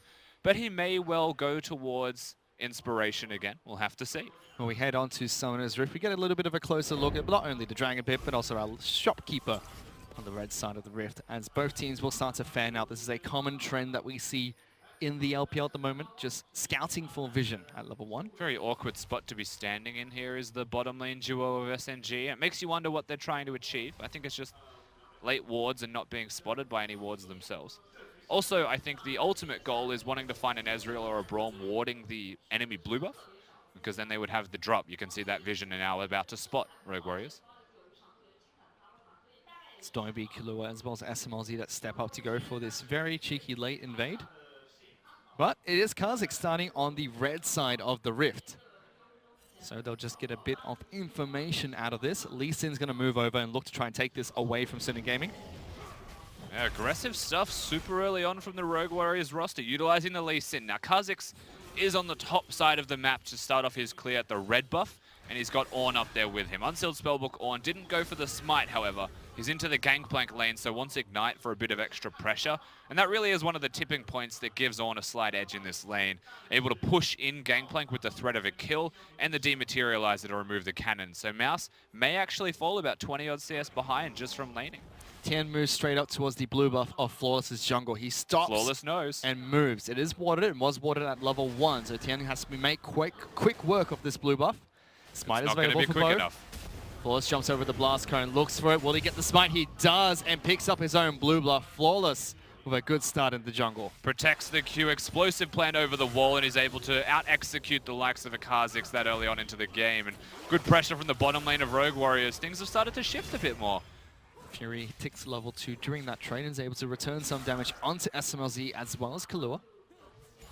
The real win here, though, is always going to be Flawless. The Lee Sin has the opportunity to get 3 buffs if he would like. He can full clear and get an experience advantage over the Kha'Zix. And Tian, by not having a blue buff, will run himself out of mana by clearing the jungle. So he has to go back to base, and he's very far behind from that. Level 2 heading back to base against a Lee Sin. Flawless will start to fly through this jungle. Meanwhile, Knight's gone back nice and early to pick up a Tear of the Goddess for himself. One of the cool things about Ryze in the mid lane when they run teleport is you want about 16 CS. 17, I believe, is the optimal amount, including the cannon, before you recall. That's a Tear and a control ward, and that is the perfect timing. Doesn't get his control ward, but does get the Tear of the Goddess and will start to stack that one up nicely. Once again, running unsealed spellbooks, and not only can he change his summoner spells throughout the game, but he also does have a reduced 25% cooldown on all of them. Certainly does, and I think he'll stick with the teleport for quite some time now. There's a threat of dying in the middle lane, especially when Flawless hits level 6, but we know how well Tian has been playing around counter-ganking, as Flawless was looking bottom. Still looking bottom. Spotted out by the ward. Fury knows this is happening, but still playing rather aggressively. Tagged up by Braum. Tian waiting in the wings, looking to see if he can go for it. Tian Dao drops down the ward, gets a good jump onto Flawless, but it's a level 3 Kha'Zix against the red buff level 4 Lee Sin. hovering around the blast cone. Rise is trying to rotate down. Doinby is here first. Fury and Yoon beat them to the punch. SMLZ gets good damage onto Yoon. Force the flash over. Flawless finds the Q. Takes him with the blast cone. First blood picked up by Flawless, and it's both bottom lanes from Suning falling to Rogue Warriors. Suning Gaming choose to take the fight. They choose to rotate first, but then they just get collapsed in upon. Over-aggressive from them with experience disadvantages. A level 4 Lee Sin will always beat a level 3 Kha'Zix, no matter how well you play that out. And Flawless knows he turns it around the second Tian gets the jump and just immediately starts to fight him. And that's where the fight breaks out. And yes, they rotate very quickly, Fury and Yoon, to get here. But Doinby was first. Doinby was well first to get down and influence this lane. And then they're just completely pinched in. Flawless hits that clutch Q as well. He does not miss them at all. Certainly does not. Rogue Warriors with the very early 2 kills. Meanwhile, top side of map, Tian as well. Xiao looking for this kill. Xiao in some trouble. They bring Knight up there. Tian trying to run away. Knight gets the damage down. They dive the gangplank for the kill. Well, that's mostly depressing for Mouse. That's what I'll take away from that. He's got the teleport and he'll come back to lane. Get the kill. Flawless is looking. Still wants it. Jumps over the wall with the control ward, waiting for the Q to come back up. Diving away from Rise's damage. Flawless still waiting. Both of these members are low health. He finds Knight. Gets the kill. Tian is just a sacrificial lamb. 2 kills picked up by Flawless. Tian just decides, you know what, my mid lane is out of position. I'm just going to go to the death chamber with him, and both now go down. Flawless gets his signature Lee Sin, and at 5 minutes into the game, Fish, he is 3-0-1 and running rampant on the Rift. Somebody stop this man. He's 2 levels over Tian at the moment, looking to try and 3 level him at the moment. Almost level 6 on Lee Sin. He looks unstoppable, and Rogue Warriors just keep making unnecessary mistake after mistake. Bottom lane. Yuren's forced to use the W to save Fury. He gets stunned up. Fury in some trouble. Does have flash spell, but SMLZ goes forward. One more auto, gets the kill. Yuren now trying to get the return kill to SMLZ. Will successfully do so, but it's an 80 carry for a support. I was starting to get flashbacks to game 1, Fish, but the shoe's on the other foot. However, Yoon is available to make a trade this time around, and Tian is so far behind in the jungle that he's now farming bottom lane with time catch. Flawless is level 6. This is not good. Flawless level 6. Tian is level 3. Will be able to jump away from the Lee Sin Q. Oh my god, that is a 3-level disadvantage to Tian. It's level 3 to level 6. That's nothing short of depressing. One more camp will give him 4, and Flawless is recalling to spend all of the gold that he's accrued for himself. Warriors enchantment complete for Flawless in the jungle. My goodness, this is not going well for Suning Gaming. Already a 2,000 gold lead for Rogue Warriors. Now those stats do not look pretty if you're the mid laner of Rogue Warriors whatsoever. A man fabled for dealing upwards of 40% of his team's damage in games is at best ranked 10th in the league. That's for kill participation as well, all the way down to 12th. In the league for mid laners for his damage. Flawless still continuing with the counter jungling. Finds Tian's red buff, level 6 to level 4. Well, the thing is, if Tian finds him, he dies. So he's just going to have to try and trade, and most likely all the trades will be down trades as well. Flawless will always trade up much more positively. The big change from game 1 to this one as well is that Doinby is rotating first, that he has pressure in the middle lane. He is a very strong Rise player, Doinby, but it also means that he's very good at playing into Rise by knowing the limits and constraints of the champion. And that shows by his first roam towards the jungle. Well, we saw a lot of proactiveness from Flawless in the first match, but most of it was centered around the mid lane to try and help Doinby, and they didn't get much but relieved pressure for the mid laner. Now, on the Lee Sin, he has 4 participated kills, 3 kills for himself and a single assist. And really seems to have swung the tide of this game in Rogue Warriors' favor, not only in the lanes, but he's also set Tian so far behind in the jungle. Yeah, through that play, bottom lane starts to win in the 2v2. SMLZ took out Fury before, and then suddenly mid lane isn't going to be losing. The one saving grace for Suning is actually that the top lane got a kill for Knight. Knight's running teleport on that Rise. He's decently fed as well himself, so if anyone's going to put in the extra time, the extra work, the Suning Gaming roster, it is going to be the Rise in the middle lane. But he hasn't gone towards a conventional Rise into a magic damage build as well. He's acknowledged that the Lee Sin is fed, but the Gangplank will be a threat as well. He's going Rod of Ages Rush, so he smashed the ability power out first. Doinby now trying to see if he can make a move down into the bottom lane. Not going to spot that ward being placed down and move straight in towards the Tri-Brush. Flawless is close behind him, jumps over the wall with the safeguard. This gives Rogue Warriors some time to get damage on the bottom lane outer turret. Oh, it's the turret fish. And it's going to fall. Actually, Ryze has teleported to defend it. That's far back in the lane though. This turret's going to fall before he can get there to defend. Kahlua even steps up to be a little bit aggressive. Tian is waiting in the wings. No teleport for Xiao Ao. He's still sitting on that ignite, yet to use the unsealed spellbook. That communication felt all out of sorts. I guess Knight did need just to get back to lane regardless. They want to stop the Drake from going down. Mouse's teleport is coming back off a cooldown shortly. Xiao Ao's gone back to base. May swap over for teleport, and he does. And he's now using it to try and get in behind Rogue Warriors. It's going to be Tian that gets locked down first. Fury gets delivered in, but look at that instant knockup coming in. Xiao Ao with a knockup of his own. Tian still moving forward. Good crate coming in. Big knockup from Xiao Ao. This could be Sunny's team fight. Xiao Ao with the first kill. Knight still charging at the front lines. They lock down SMLZ. Double kill picked up by Orn. Doinby trying to run away. Blast Cone brings Suning Gaming closer. And just like that, they try to turn around the game with only Flawless picking up a kill on the back end of the team fight. And would you believe that was over a Cloud Drake? Flawless is looking for more. There is a chance that he picks up kills here. The Q's on. Oh, he gets Tian, but Stopwatch is just a fantastic item. Rusty turns the bug golden. Tian lives to tell the tale, and Suning find a team fight. The golden bug just quietly giggles as Flawless is going to get rid of his bonus as well and gives the gold over to Suning Gaming. It's now 6-6 in kills. It's still a 2,000 odd gold lead to Rogue Warriors, but it doesn't feel that way after that fight. And you're just left wondering, why did they take the fight over a Cloud Drake? Why did they commit so hard to the Cloud Drake knowing that Suning Gaming were looking?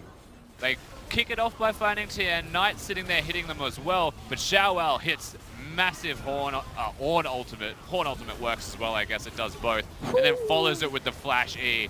And that's the biggest difference here. There's no gangplank to be seen. Xiao Ao's here, he's ready to go. And this whole time, the teleport for Mouse was about 10 seconds off cooldown. All of these kills come about, and he's left just saying, one more second. And it was too late. How does Flawless do that? That's the second blind Q he's a been wizard, able to hit. Flawless is a wizard. He had no vision of you I've there. decided that it's just common that Flawless will do these things because he's just out of control. He's the mask. Someone stop him. Someone actually does have to stop him. Thankfully, Suning were able to get the return kill thanks to Stopwatch picked up by Tian from his masteries. Still, Rogue Warriors are in control of this game, but you have to think that play from Suning is not only one that sends a message to Rogue Warriors, but also stop the bleeding quite a bit in this match. The message is, I'm coming for you. Orn is fed. He's 2-0-3. So Gangplank, who's starting to scale up in that lane, well, he's going to have to wait a couple of extra minutes. Trinity Force still isn't there yet. And Rogue Warriors, they do still have control of the map, and they're pushing mid. You can see they're trying to get as much poke down onto this mid lane. Knight and Yoon trying to dodge things out. Flawless being a bit cheeky, pretending to take the Q and backing out onto SMLZ. This whole time, they have Fury farming in the bottom lane. He's Tian looking top lane. Trying to get a gank on the top side of the map. No wards placed down here. He has not been spotted, and Mouse is slightly extended, but decides not to follow through. Yeah, it looked purely like a vision mission just there from Tian. He didn't even put his eye in towards a gank at all. Knows that there was no control ward in the bush. And I feel like that's just a setup for a minute from now when a Ryze wants to ult down there as Killua looking bottom. Fury trying to get out of here. No flash available. That's the gameplay ultimate, trying to slow down Kalista. Lots of force coming out from Rogue Warriors. And immediately Yoon uses his ultimate just to make sure that Fury stays safe. Clean from Fury, however, to not just throw out the Q, but to rend immediately afterwards for the slow. Prevent Braum from catching up, and the gangplank slow was then equalized by what Kalista put down himself. So Fury lives. Yes, the Tahm Kench ultimate was used as Tian's just being a pest. He's not actually going in. They do lose blue buff, but small trade going in favor of Rogue Warriors there. SMLZ is still being a little bit aggressive. That's an arcane shift forward just to get some poke onto Yoon. Yeah, that's not just a little bit fish. That is a very aggressive Ezreal. SMLZ is feeling himself. It's always scary when SMLZ is feeling himself. He's the pentakill hunter. Suning again, making another rotation towards the top side of the map. Ryze as well as Kha'Zix both on their way up. Immediately you can see Mouse backing away. Not too much vision to stop out this. Let's just kind of search this one out, I should say. But Knight going to be kicked back into Doinby, instantly locked down. But Tian is there. Good damage on Flawless. Now it's an even fight. Level 8 against level 8. There's the Zhonya's onto the Lee Sin. The horns come out. Does see how I predicted. He does. Knocks up Flawless. Mouse jumps in. Gets the parlay onto the Kha'Zix. Will take him down. Knight should have still trying to fight this one out. Dodges out away from the barrels. Fury throws in a wild Tahm Kench. The Toad goes in for the Licky Tongue. Gets another kill. Fury gets one. Mouse goes golden, but it's just not enough. Too many spears, and Suning win another skirmish. Oh, Knight with a good flash gets away from the ultimate from Ezreal. You can see the clock ticking in Knight's brain. Which direction do I flash? He just picked it and he lives in the end. SMLZ and Killer are nowhere to be seen. Fury and Yoon made the difference in that fight, but now they want the 2v2 mid. Fury will get eaten up by Yoon, gets him back to safety. Ultimate being used by Braum there. SMLZ again being so aggressive. They want this. Yoon forced to pop the shields. Fury, you need to help out your Toad. Jumps back in. Kahlua in trouble. That's a lot of spears. Takes another turret shot. There goes Licking Tongue once more. SMLZ flashing in with the arcane shift, but again it's Suning with a 2-on-2. SMLZ is nothing if not aggressive, but a double buff Kalista was just waiting around the corner, and still they choose to dive. We get to watch the fight again first. Good kick from Flawless, no chance with a Rune Prison to lock him down, and at first you're like, this is not a bad choice, but Flawless was getting 1v1'd by Tien. Rise has the ultimate zone, is Flawless does not have that available, so he is stuck in the pit. Now Mouse comes in, Mouse contributes, but because of how fed Xiaoao was from the previous fight, and how well Knight plays around the kegs, they're going to survive for quite some time, and that's enough time for the bottom lane of Sinner Gaming to get here, give over both a red and a blue buff towards the Kalista. That eventuates in another fight as Knight gets the call, knows exactly what's happening to him, and flashes out alive. And I know you're a man that loves micro plays, Rusty. Not only dodging out from the Ezreal ultimate, but also backstepping away from the Gangplank's barrels to keep Knight alive. Very good play from the mid laner of Suning. Shows mastery of not only his own champion, but his opponents. Now Rogue Warriors looking to continue pushing for this mid lane out of turret. Only 700 gold separates these two teams. They're being very careful with trying to approach this turret. We've seen much better things from Rogue Warriors in this game, yet we've also seen very good responses from the Suning Gaming roster, knowing when and where to fight, utilizing teleports to be in the area as well. To claw themselves back to 700 gold, as you mentioned, is impressive, given how fed Flawless was. There was a 3-level advantage for the Lee Sin in the jungle, yet the gold is close. And it almost feels like the onus of these games for Rogue Warriors is on Flawless. All the times that we've seen him make those miracle Lee Sin plays, down to this match indeed, where he was able to pick up the early game advantages, picked up a nice kick onto Knight in that last team fight, but just no follow-up coming from the rest of the map of the Rogue Warriors. Certainly not. Now, the fights have all started to calm down a little bit more, and we get a chance to look at what's going to be next for them both. There's no Drake to be seen. However, the next one is going to be an Infernal.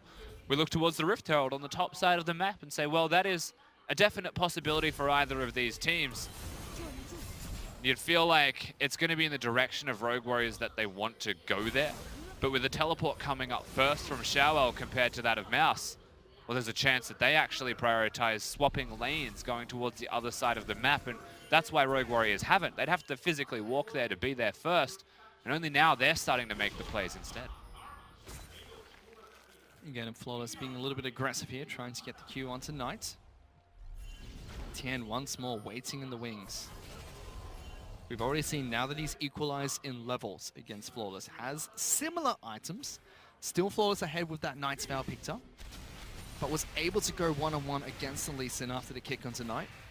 Only because Lee Sin's direction was somewhere else. He was trying to take out Knight, and as a Rod of Ages Rise is a difficult man to kill when he's got the shield coming up constantly from good use of the passive. Archangel's Staff was picked up as well, so that'll be turning into a Seraph Embrace shortly, giving Rise that nice big chunk of a shield. You know, of course, when a Kha'Zix and a Lee Sin meet each other in a 1v1 fish, you know who wins? Who does? Whoever hits the Q first. Oh. You know, usually Lee Sin versus Lee Sin, who hits it last. Yoon, out of position. Takes a bit of damage, but Tahm not too worried about that.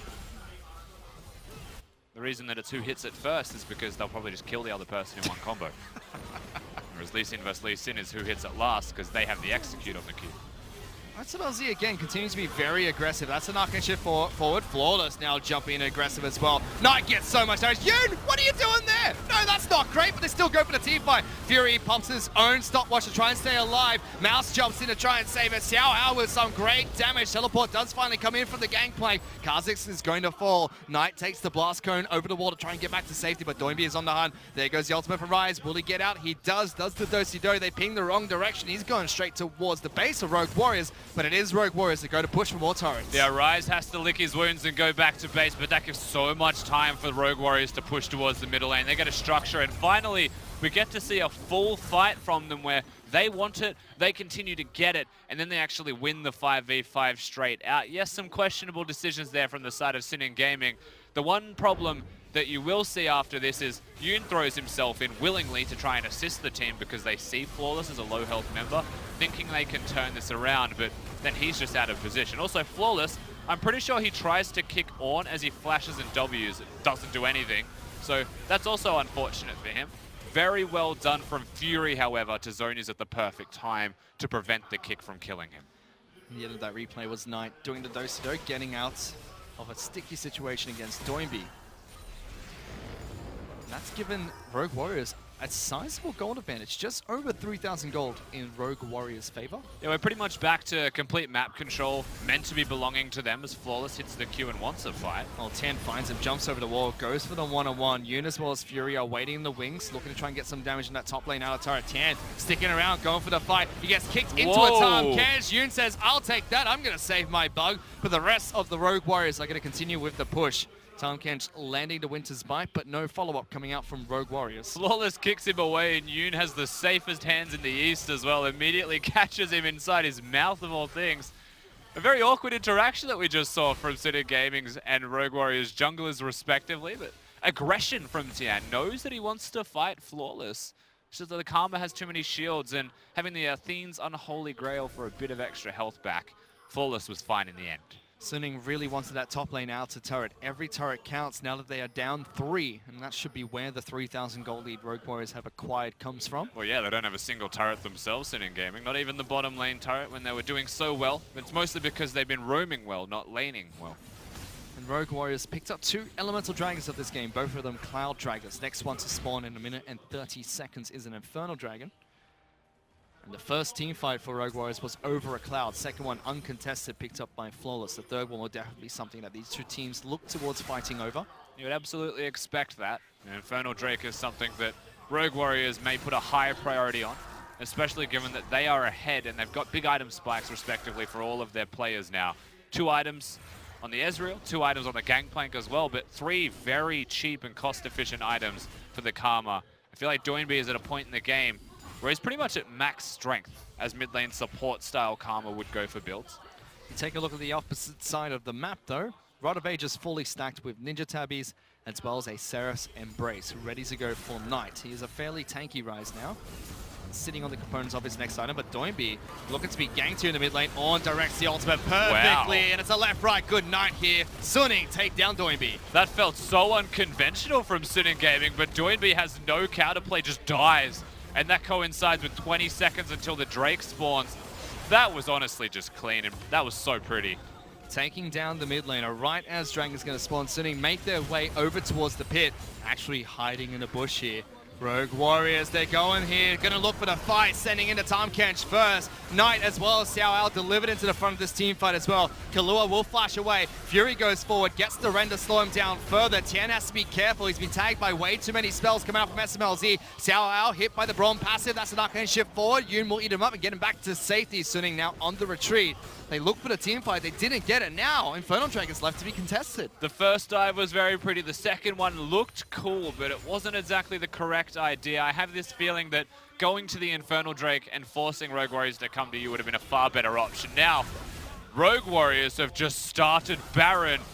Pings coming out from Suning. There is a teleport coming in from Xiao Ao. Rogue Warriors yet to peel turn off. and kill. Does he? He does not complete the teleport, and they still stay on the Baron. It's down to half health. Knight looking for this fight. Fury getting as many sticks in as he can. Rogue Warriors split off 2 and 2. They pick up the Baron, but it is Suning that want to go for the fight. Teleport is going to come back in. Xiao Ao swapped over his flash for teleport to try and get it to this fight. Looking for it, but he gets just melted. Dies before Yoon can save him, and immediately Rogue Warriors turn around the team fight. Doinby's gone forward. Blade of Ruin King looking to try and slow down this Tom Kench. Yoon and Fury trying to jump over the wall, but Fury can't quite do it. Into the cannon barrage. Yoon dies. Fury falls shortly after. Knight kicked back into the team. Rogue Warriors find the perfect team fight and the Baron play. Only Knight and Tian left alive. Knight trying to run away, but SMLZ finds he got out. Still somehow gets out. However, still inside of Rogue Warriors territory. Tian still trying to run away as well, but what a big play from the Rogue Warriors. All right, Flawless is about to kill them.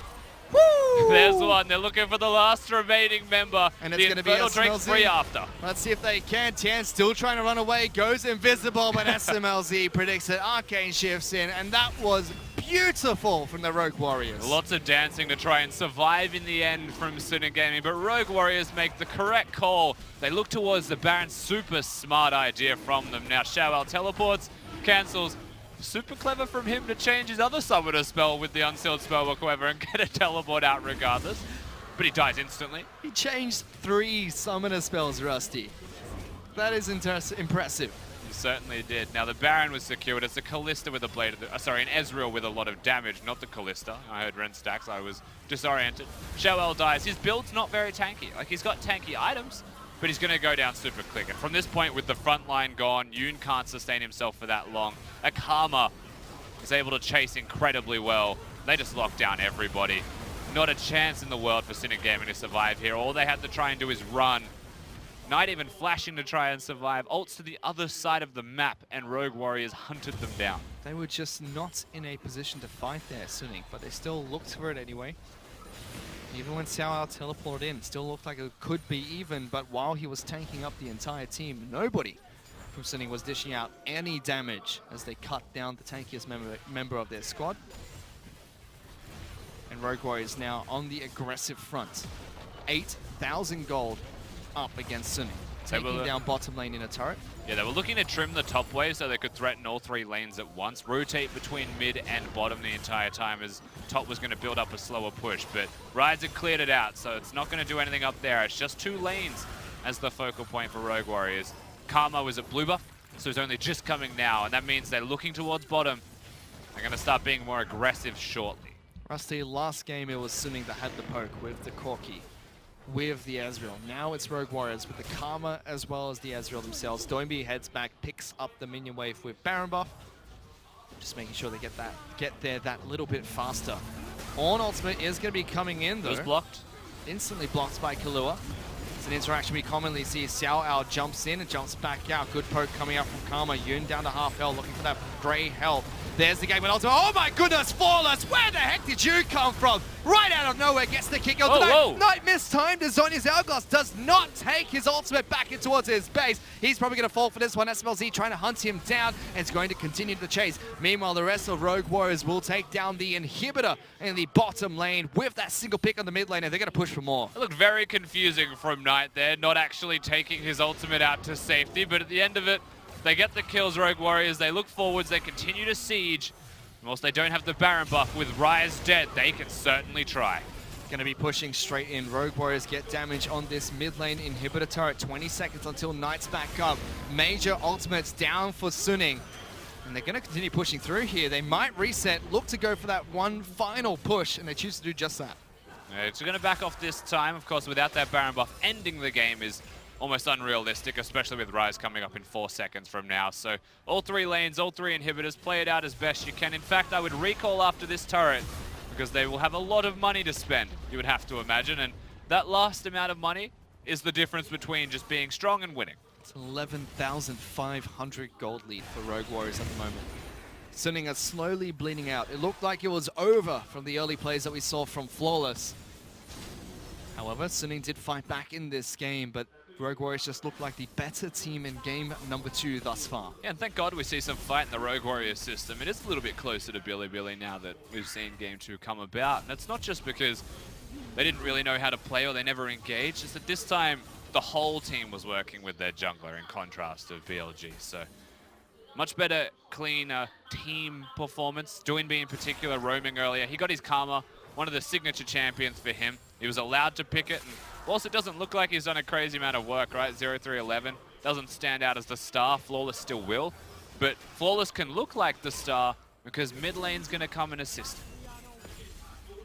And something we constantly touch on is who's the carry for Rogue Warriors. Doinby picking up a lot of supportive champions, feels more into a support position as we've mentioned. SMLZ this game though, hyper aggressive on the Ezreal, dishing out a ton of damage, has the most kills on his team as well, stepping into that carry position. And it's not even that Mouse has been this hyper carry. Yes, he's got Gangplank and he starts to do a lot of work now, particularly in team fights as he scales up to damage dealing, but As mostly SMLZ on the Ez really has been destroying everybody.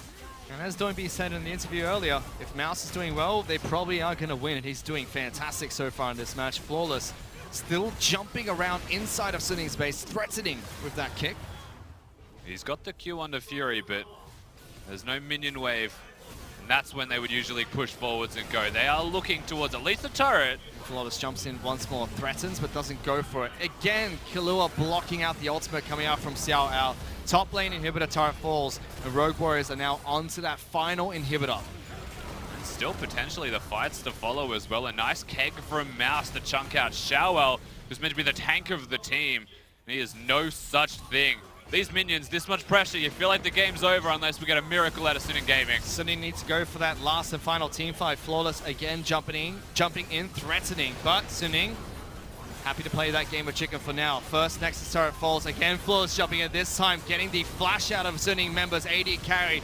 Fury now trying to do what he can. Lands the Q onto the Kalista, decides not to go back in. Flawless, he's got a homing beacon on these Qs. Oh my god, someone make him miss. Someone stop him. Flawless is unstoppable at the moment, but Suning trying to look for that final stand. Last Nexus turret in trouble. Flawless finally jumps back in, goes for the kick, kicks Fury back to the team, trying to cut this one around. Nexus turret is going to fall. Karma takes the one down. Doinby forces the flash away. Flawless actually going down. Suning putting up a fight. Killua the one that's in trouble. Fury trying to kite this one forward. Here comes the ultimate from Ord, charges back in, gets the little knocker. Tian trying to go for it, but it's too little, too late. Doinby looking for this one. Fury one-on-one. SMLZ in trouble. Gets the double kill. Fury's gonna do it. He saves the game for now. 3 kills picked up by Kalista. Fury gets all of the kills, but can he save the Nexus as double super minions continue to crash? He's by himself, and they may kill him if he stands there and continues to try and defend. Rogue Warriors may still have done enough in one of the most depressing scenes you've ever seen on Summoner's Rift. Fury plays out of his mind, but oh boy, look at this. Double super minions crashing in. Yoon is going to come up. They're surrounding the Nexus, Rusty. Cue the violins. I don't know if there's not anything that they can do. They're trying their best. Tian will come back up in 3 seconds. He's trying to kite them around. He's trying to make them de-aggro. Bring them into the fountain. That might save you. Tian's going to jump back out as well. Actually bring them into the fountain, you muppet. It helps. But he's not. Yoon's going to try and help out as well. On is going to get back into this fight. You can see the rest of Rogue Warriors are now respawning, just waiting as the minions get some work done. Now Suning back up as 5 members strong, will successfully defend the onslaught of double super minions charging in from both lanes. That is the biggest sigh of relief you'll ever see from Fury, as he just APM'd his heart out against minions, but he held the base. Not that it's going to help them win the game just yet, as it's a simultaneous Infernal Drake and a Baron buff that's now going to help push those minions in, but you know what? Fury did it. He's 9-3. He's a very fed Kalista. And they bought themselves time. How do you stop this? 10,000 gold lead for Rogue Warriors. Nexus is at half health. Only bottom lane inhibitor is back up. I think you just fight immediately. Fish, the inhibitors are alive.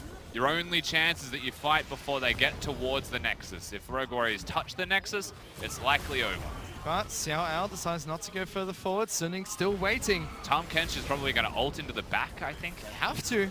They He's can't just give up this standing on inhibitor. the base. Here he goes. They're going for that final team fight, and Rogue Warriors try to back out. They know that they can just buy some time. Fury pulls back the support, looking to throw it back out. Yoon goes back in towards the base. Flawless will kick back Fury, get some good damage onto Kalista. Flawless looking for the one-on-one. Fury gonna be taken down. Flawless is gonna just end the game for the Rogue Warriors. Already on top of the Nexus, just waiting so that Suning can pad their KDA a little bit more, and they tie up the series 1-1.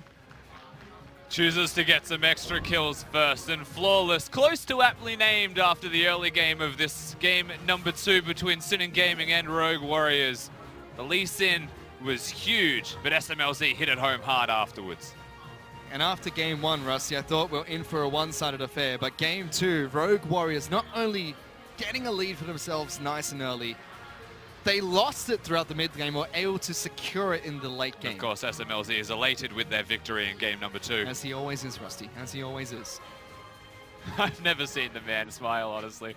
Once in an interview. I lied, he smiled once. But they still have one more game to go, Rusty. It is a best-of-3 series against Suning, who did not look all that bad in game number 2. Not at all. I mean, Suning Gaming started to come back, and if you base it off the first game, you look towards the second game, you go, all right, here we go. Sinning Gaming, they look like the outright better team. They're coming back. They found their team fight footing, but it was completely turned around once again. And when you look at who was the difference maker in this one, I mean, the gold difference even shows it. It was SMLZ. The amount of damage he dealt, the amount of kills he got. Most importantly, they did well in laning phase as a reciprocal fact of the jungle winning in the fight before that. You give SMLZ the ability to carry a game. We've seen him do it for so long now in the LPL. He will. And again, Flawless. We keep harping on this player over and over again. The jungler for Rogue Warriors. Just can't give him Lee Sin, Rusty. He's a highlight reel. He's known for Lee Sin. They gave him Lee Sin. They picked Kha'Zix as a higher priority into it. Granted, he is a good Kha'Zix player, but he got Lee Sin. He was in the top 5 plays at number 2 and number 1 for his Lee Sin plays. Like, he's just that good at it. And here he goes again, going off one more time. I'm pretty sure they're going to pick out a couple more plays from that last match itself. Flawless, the walking highlight reel, is able to help Rogue Warriors tie it up 1-1 against Sinning Gaming. To break down that game further, let's send it back to the analyst desk. Don't worry, guys. We've got a bunch of highlights from Flawless to show you guys, but let's start it with Raz. First impressions of that game, because it looked like Suning were going to come back. Yeah, it did. I mean, even beforehand, you talked about coming back. The fact that we saw the early game work so well for Rogue Warriors, the first thing that comes to mind is the fact that the lanes actually converged on the skirmish that was happening. They moved towards him. That's great. That was why they had such a massive early game lead. But then Sinning Gaming showed that they were smart enough to be able to take these preceding team fights, and Xiao showcases that he is such a strong team fighter on the Ornn. I am really impressed with Sinning Gaming, but with that being said, Flawless. Yeah. And we've got some footage to show you guys. We had the Flawless highlight reel, because that's pretty much was the story of this game. Flawless ended that game 7-5-9. Doinby right behind him, 2-4-16. And yes, it was SMLZ that picked up, you know, majority of the kills and was outputting the damage, but it was Flawless and Doinby on this Lee Sin Karma combo that carried the early game. Yes. This is the early game convergence that really worked well for, you know, Rogue Warriors as a whole. There's life in them. Exactly. And then from that point forward, Flawless is the only reason why they were able to hang on with Sinning Gaming, challenging them time and time again. So is it as simple as ban Lee Sin? And do you think a team has to do that against Flawless, or are there other options? Why didn't the Kha'Zix work? The preceding, I would say that with how proficient he is on Lee Sin, sure, you can ban it. What they have as an option as Sinning Gaming is to take Lee Sin away from him. I do want to quickly highlight, though, check out Knight here. As it actually cancels out of it. Knight actually realm warps out of that fight as an auto attack is triggered towards him, and because of the distance from the realm warp, the auto attack does not do damage to kill him. Very interesting interaction, as we talked about Flawless and Doinby, but it was SMLZ that was picking up all of that late game damage. Yes, and before the game even happened on the desk, we were talking about SMLZ being their late game carry, and they need to get to that point to begin with. And I said, well, I don't know about an early game or a mid-game element of this team. They need to show that to me. And sure, man of the match goes to SMLZ, but Flawless had such a strong early game. I mean, Rusty even said it. 3-level advantage that early on up against the Kha'Zix, that is already incredible, just insane in and of itself. And then he found himself incredible kicks in the fight. The guy was insane. Yeah, maybe you ban it away from him, but since you have 2 great Lee Sin players in your own in terms of in Suning, you can pick it away. So Flawless going full like Majin Buu to the Super Saiyans of Suning? Oh yeah, I guess so. I guess he's a good. That only if they end up losing in set 3, just because Majin Buu doesn't win. That's another discussion entirely. But here's the question now. So we talked about SMLZ, we talked about Flawless. Yes. Can you definitively say like who is the carry on Rogue Warriors, or do they have multiple carries? Like where is the actual strength here? Who do we need to look towards? They have multiple carries, but of course early game has to be Flawless. I think even it has to be Flawless just because what we've seen from them thus far in the split, he's gone towards the Nidalee. He's just a carry jungler. But is this a nature of Flawless or his team around him? Both. I think that it's the nature of Flawless because he is a carry jungler, and they probably just picked him because they needed that to get to that late game team fighting portion of it. Sure, I'd say that Doinby as a player picks pretty safe mid lane picks, but he's not going to go out of his way to kind of dominate the mid lane and then move outwards early on in the game. You're using a lot of language about Doinby, picking safe picks and how it works for Flawless. Do you find this a strength? Like, if you look at Doinby's champion pool right now, he isn't going towards the meta. He grabbed an Azir, he had a subpar game on it, and now he's moved towards Karma, Lulu, the only player in the world right now that is playing those mid lanes. We have seen Zillion over in the NALCS. I mean, is this a weakness or is this a strength? It's a strength if he makes it work. That's always honestly. If you win, it's a strength. Then we're okay with it, right? Usually you'd want yourself to be able to pick the Azir with how high of a priority of it is, but if they're going to be taking the wins, then they ain't complaining. Okay, well, we will see if it is a strength or a weakness as we go into Game 3 between Suning and Rogue Warriors.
Welcome back again. It is week 2, day 1 of the LPL, and we are in Game 3 between Rogue Warriors and Suning Gaming. Hello, I am still your host, Indiana Frostgrim Black, and I'm still with the velvety tones of Raz. Wow, I always want to say Raz Barunto Muhammad. Barunto Raz Muhammad. It all just kind of flows together no matter where you put it. It just sounds so beautiful. No.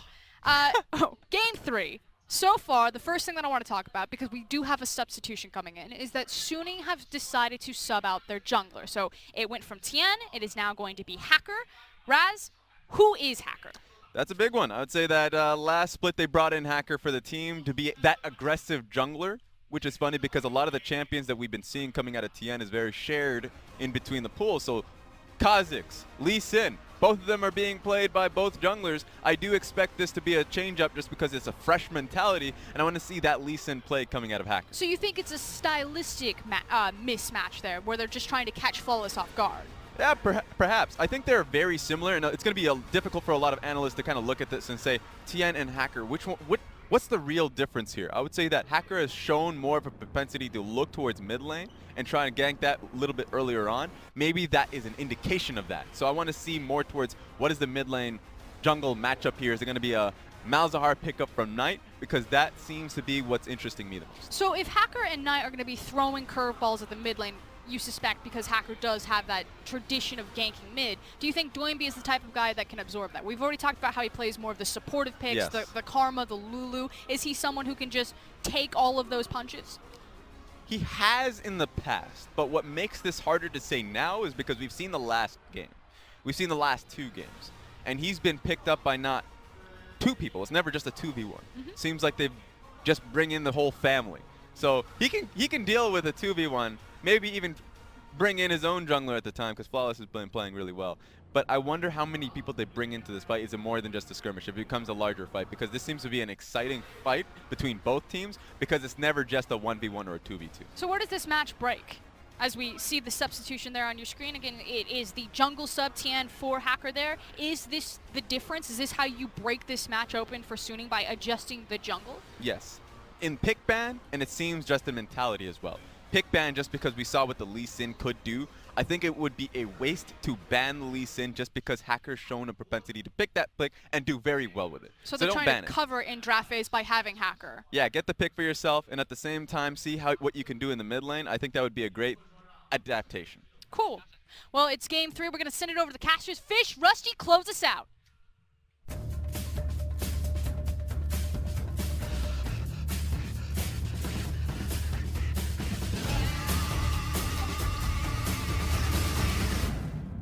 It's game number 3, guys, and Rusty and I are still here to cast and bring it to you, the third and final match. Suning, game 1, one-sided affair. Game number 2 is a big back and forth after Rogue Warriors lost a lot of the... Rogue Warriors were able to pick up a lot of the early game advantage. Yeah, they certainly were. Of course, we've seen both teams with a single victory apiece now, and we saw a lot more fight from Suning Gaming in the second game. Successful teamfight victories where when Rogue Warriors were behind, they kind of just stayed there. They still fight it, granted, of course. It just wasn't successful in the way they were executing and the decisions behind it. And a lot of this, as we do go into the draft phase, is Rogue Warriors need to get ahead early, and a lot of that does start in the draft. Well, let's see how this draft affects just that. Zoe, Vladimir, and Camille still being banned up by Rogue Warriors. They want to take Ezreal first once again. This time, though, Kokbo Sejuani still on the bench, but Karma is the final man that comes out from Suning Gaming, and they pick up not only the Gnar first, but Tahm Kench straight away from Yoon. Now, the trade-off for this is the J4, the Jarvan, has not been banned. It is not going to be on the bench. Now, Rogue Warriors have the opportunity to pick it, but we also know how good Flawless is at Lee Sin. Like, we need to reiterate this 17 more times. He can play it. He doesn't need to pick the Jarvan here if he doesn't want. I would say that, yes, something different could be picked. And now the support with it, I think, is how you round out your first 3 picks. Rise as the pickup for Rogue Warriors. That's going to go into Doinby's hands. And hovering over the Braum. We've seen Braum rise in popularity, mostly against Ornns, where he has the unique ability to completely negate his ultimate. That's right, he can place down the door and prevent all of Ornn's team fight engage specifically. Of course, the Ornn can still be relevant, just can't send out the horn and be super aggressive. Suning have matched the roles that they wanted to lock in as well, the difference now being AD carry and top lane. I like that they prioritized Xiaowell's matchup, and how good he looked in game number 1 on Gnar was outstanding. Final pick for Suning Gaming in the first rotation is the Malzahar. That's going to be picked up by Knight into the Rise matchup. Yeah, knowing his matchup, we actually know that Rise will still do decently well into this one. It's usually the jungle intervention in a matchup like this as to who dictates the difference, and Hacker is in. We've mentioned that on the desk before. Hacker does love mid lane. There is a very real chance that Doinby has a bad time. You already mentioned, though, Rusty, Xiao Ao did well on the top lane on the Gnar pick in game number 1. Immediately, Suning say, well, if he had such a good time, let's make it even easier for him. Gangplank and Ornn taken off the table from Mouse. Whereas double 80 carry bans from Rogue Warriors, Varus and Sivir are the 2 bans that come out. Yeah, Varus, Sivir, 2 characters that do well into Ezreal and have a lot of push and wave control. Makes you wonder if it's trying to force and bottleneck Fury into the Kalista. Now, he did have a very good Kalista showing, and he's got options like Tristana as well if he wants to hard push. I don't think they even need to pick their AD carry yet if the priority is still going to be around, something we mentioned earlier in the draft phase. Still there. It seems like Suning have gotten a lot of picks that they would like heading into this game. Hacker will be picking up Jarvan. Lee Sin is locked in for Flawless. That's a big pick. Yeah, it's a bit of a banger of a pick. Now we're waiting for Mouse's last choice for the top lane. He has the counter, I should say, if he chooses to take it, but instead he's going to go towards the tank route. Now, Lee Sin has been locked in again by Flawless. Raz mentioned this, and I think it's important, that Hacker is a super good Lee Sin player. And it's not that Hacker is playing Lee Sin, it's that he is much more adept at playing around it, and I feel like that's one of the biggest reasons for the swap here. This is really interesting draft phase from both Rogue Warriors as well as Suning Gaming. Mouse being put back on tank duty. Hasn't had the best of games against Xiao Ao. Maokai does well into the Gnar top side of the map. Fury and Yoon, same champions. Jarvan and Malzahar, 2 very commonly banned champions between these 2 teams, get picked up by Suning. Yeah, now I would like for Rogue Warriors with the completed draft here to actually have 3 different minion dematerializers in all of their solo lanes to actually gain tempo. I know that Mouse will probably opt towards that as Maokai into the Gnar. That will help a lot for lane control and preventing Xiaowao from getting damage onto the structure. For Ryze against Malzahar in the mid lane as well, it helps a lot. And even for Knight, if he wants to pick it up to destroy cannons with it. I see a lot of merit in it in this particular game, and I want to see what direction they go with it. Well, let's see if they do pick up those masteries as we do load onto the Rift here, Rusty. I want to echo what we started this series with, what this means for both teams. Suning have been looking like serious East Conference contenders. Yes. And they're currently 2-0 in the LPL. On the side of Rogue Warriors, 1-1, but that scoreline doesn't fool anyone. They still look like contenders as well, and this match could not only knock down Suning, but propel them into the same score as their counterparts. That's right. Rogue Warriors look like a squad that are going to be slow to warm up, but once they get going in this first split of the LPL, then they should be completely unstoppable, as the roster should dictate alone already. Whereas their opponent, Suning Gaming, started poorly, made playoffs last year, and they've hit the ground sprinting in 2018. And you can only expect good things from this roster as they upgraded the mid lane and added Knight. And Knight has looked unstoppable in that mid lane. We saw his fancy footwork on Ryze in a great game 1 as well against Doinby's Malzahar. Now he gets the chance to play the Malzahar into Doinby's Ryze, which Suning have apparently been trying to keep from Rogue Warriors picking up this entire series. Yeah, Ryze very powerful on Doinby. We saw him in the Demacia Cup playing Cassidy and Ryze and looking exceptional, being able to hard carry whilst building fairly tanky. And a lot of the Abyssal Mask champions is where Doinby goes and where he excels as a mid laner, because he wants to be a tank that can apply damage, pressure, and roam around the Rift. And if you have an Abyssal Mask, you don't die in lane, well, it's already a perfect start. Especially with a stopwatch in his back pocket, he should be fine in that lane. We are on to Summoner's Rift for the third and final match between Rogue Warriors and Suning Gaming. Dematerializes, Rusty. I only see 2 right now. 1 on Malzahar, 1 on Yoon. I don't think this is the lanes you were looking for them. Well, sorry, the champions. What's that? I don't think these are the 2 players you wanted to see those dematerializes on. It was actually the other team that now has them. So, whilst I was hoping that Mouse would have it, he usually does have it, especially when he plays the Maokai. He has opted away from it. And I wonder if it's just efficiency of build. You know, magical footwear is usually the other route that people would go. If you feel like you're going to lose your lane pretty hard and you feel a little bit cheesy as well, then why not opt into something like Futures Market too? Whereas Suning are able to find Rogue Warriors going for the same invade that we saw in game number 2. Moving Flawless again in towards the blue buff. Hacker, however, he's going to learn from what happened to Tien in the first match and move straight to the blue buff and pick that one up before Flawless can make his way back. Yeah, there's not going to be the immediate 3 buff starts here from either jungler. Hacker's the aggressor, and he's got the Gnar on the top side, so that does make some sense. Still, we've just got, let's just say, aggressive vertical jungling. It's just trading low overall. Bottom side of the map, both bottom laners are going to be looking to see who can tick level 2 first. SMLZ in this match is not going to opt for the double Targon's Brace. He's going to go for the Doran's Blade to kick things off, whereas Fury and Yoon will be still doing that. Does Hacker go top lane is my question. Does he want to do something a bit more cheesy and creative? Because against a Gnar into a Maokai matchup, it's not that you'll get the guaranteed kill, but maybe even a flash, and you start to give some tempo to the Maokai, to the Gnar into the Maokai matchup. Xiao is, however, pushing in against this Maokai. SMLZ taking a bit of damage there coming out from Fury. And no aggressive invade coming out from Hacker. He moves towards the Scuttle Crab. Flawless clears Hacker's entire bottom side of the jungle, but ignores the Scuttle Crab that is there. Now, we did just watch SMLZ have a pretty poor trade against the Kalista, and that is not a good omen given that he started with the Doran's Blade into the matchup. It's risky, you want to be more aggressive with the Blade, and now that he's starting to trade just a little bit down, not massively, you're hoping to see the Kleptomancy come up clutch and give him potions, but instead he got a ward. So he can see the enemies as they hit him harder and he doesn't have as much sustain. Well, he's got a biscuit, so it seems like he has biscuit delivery service as well.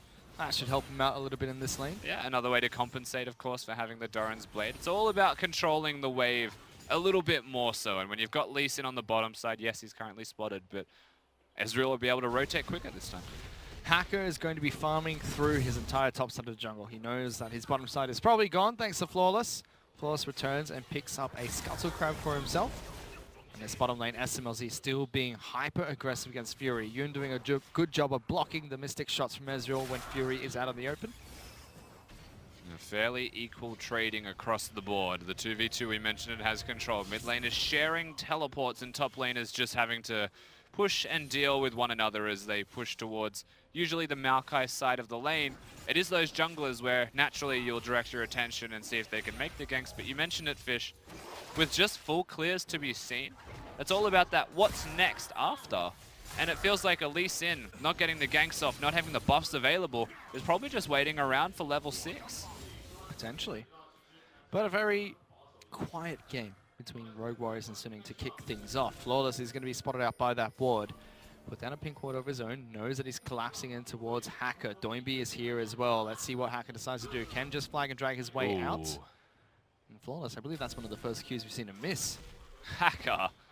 Sticking around, he's not afraid of him. You don't need to place the control ward 1 second after they place a ward. They're just going to turn around and kill it, buddy. Now it could be Sunita looking for that collapse. Meanwhile, bottom lane, Rogue Warriors take some damage.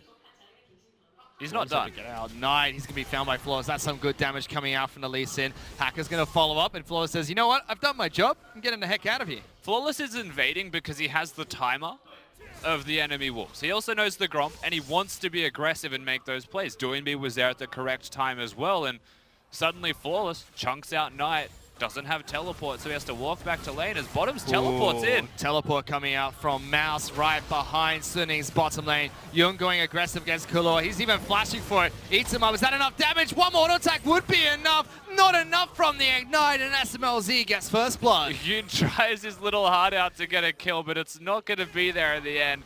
First blood over to Rogue Warriors, and the first blood goes over to SMLZ, the big carry of game number 2. Flawless doesn't need to contribute to that bottom lane if they're already doing work like this. This time, it was Mouse. The MVP of that second match while you're at it there, Rusty. Fury trying to defend this start, has 3 members strong from Rogue Warriors pushing on through. And will be able to pick up a decent amount of farm for himself. Well, certainly will. Fury's not in a bad position. There is a CS disadvantage for him, but he'll catch up most of these now. It's more so just that SMLZ is ahead with that gold, running the Kleptomancy once again on the Ezreal.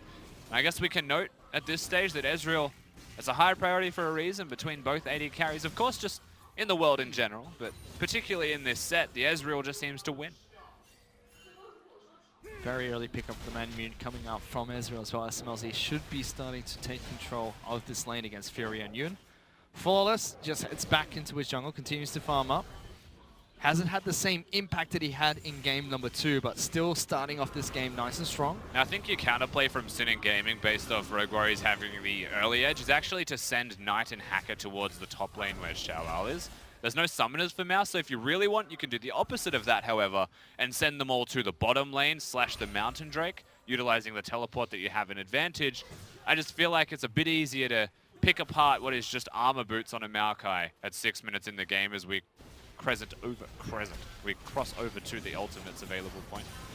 Flawless donates blue buff over to Doinby. Neither jungler has hit level 6 just yet, but top lane, the 2 solo lanes have been able to do so. Doinby even slightly ahead of the rest of the map. Doinby on his rise too, of all things. With a CS advantage this large, 67 at 7 minutes is pretty much perfect CS. Tear of the Goddess and Catalyst being picked up by him as well. Hacker waiting in the wings once more, but Flawless has wards everywhere to try and spot him out. Yeah, that's a full set of wards. Tags him once more. Hacker takes quite a bit of damage from this Lee Sin.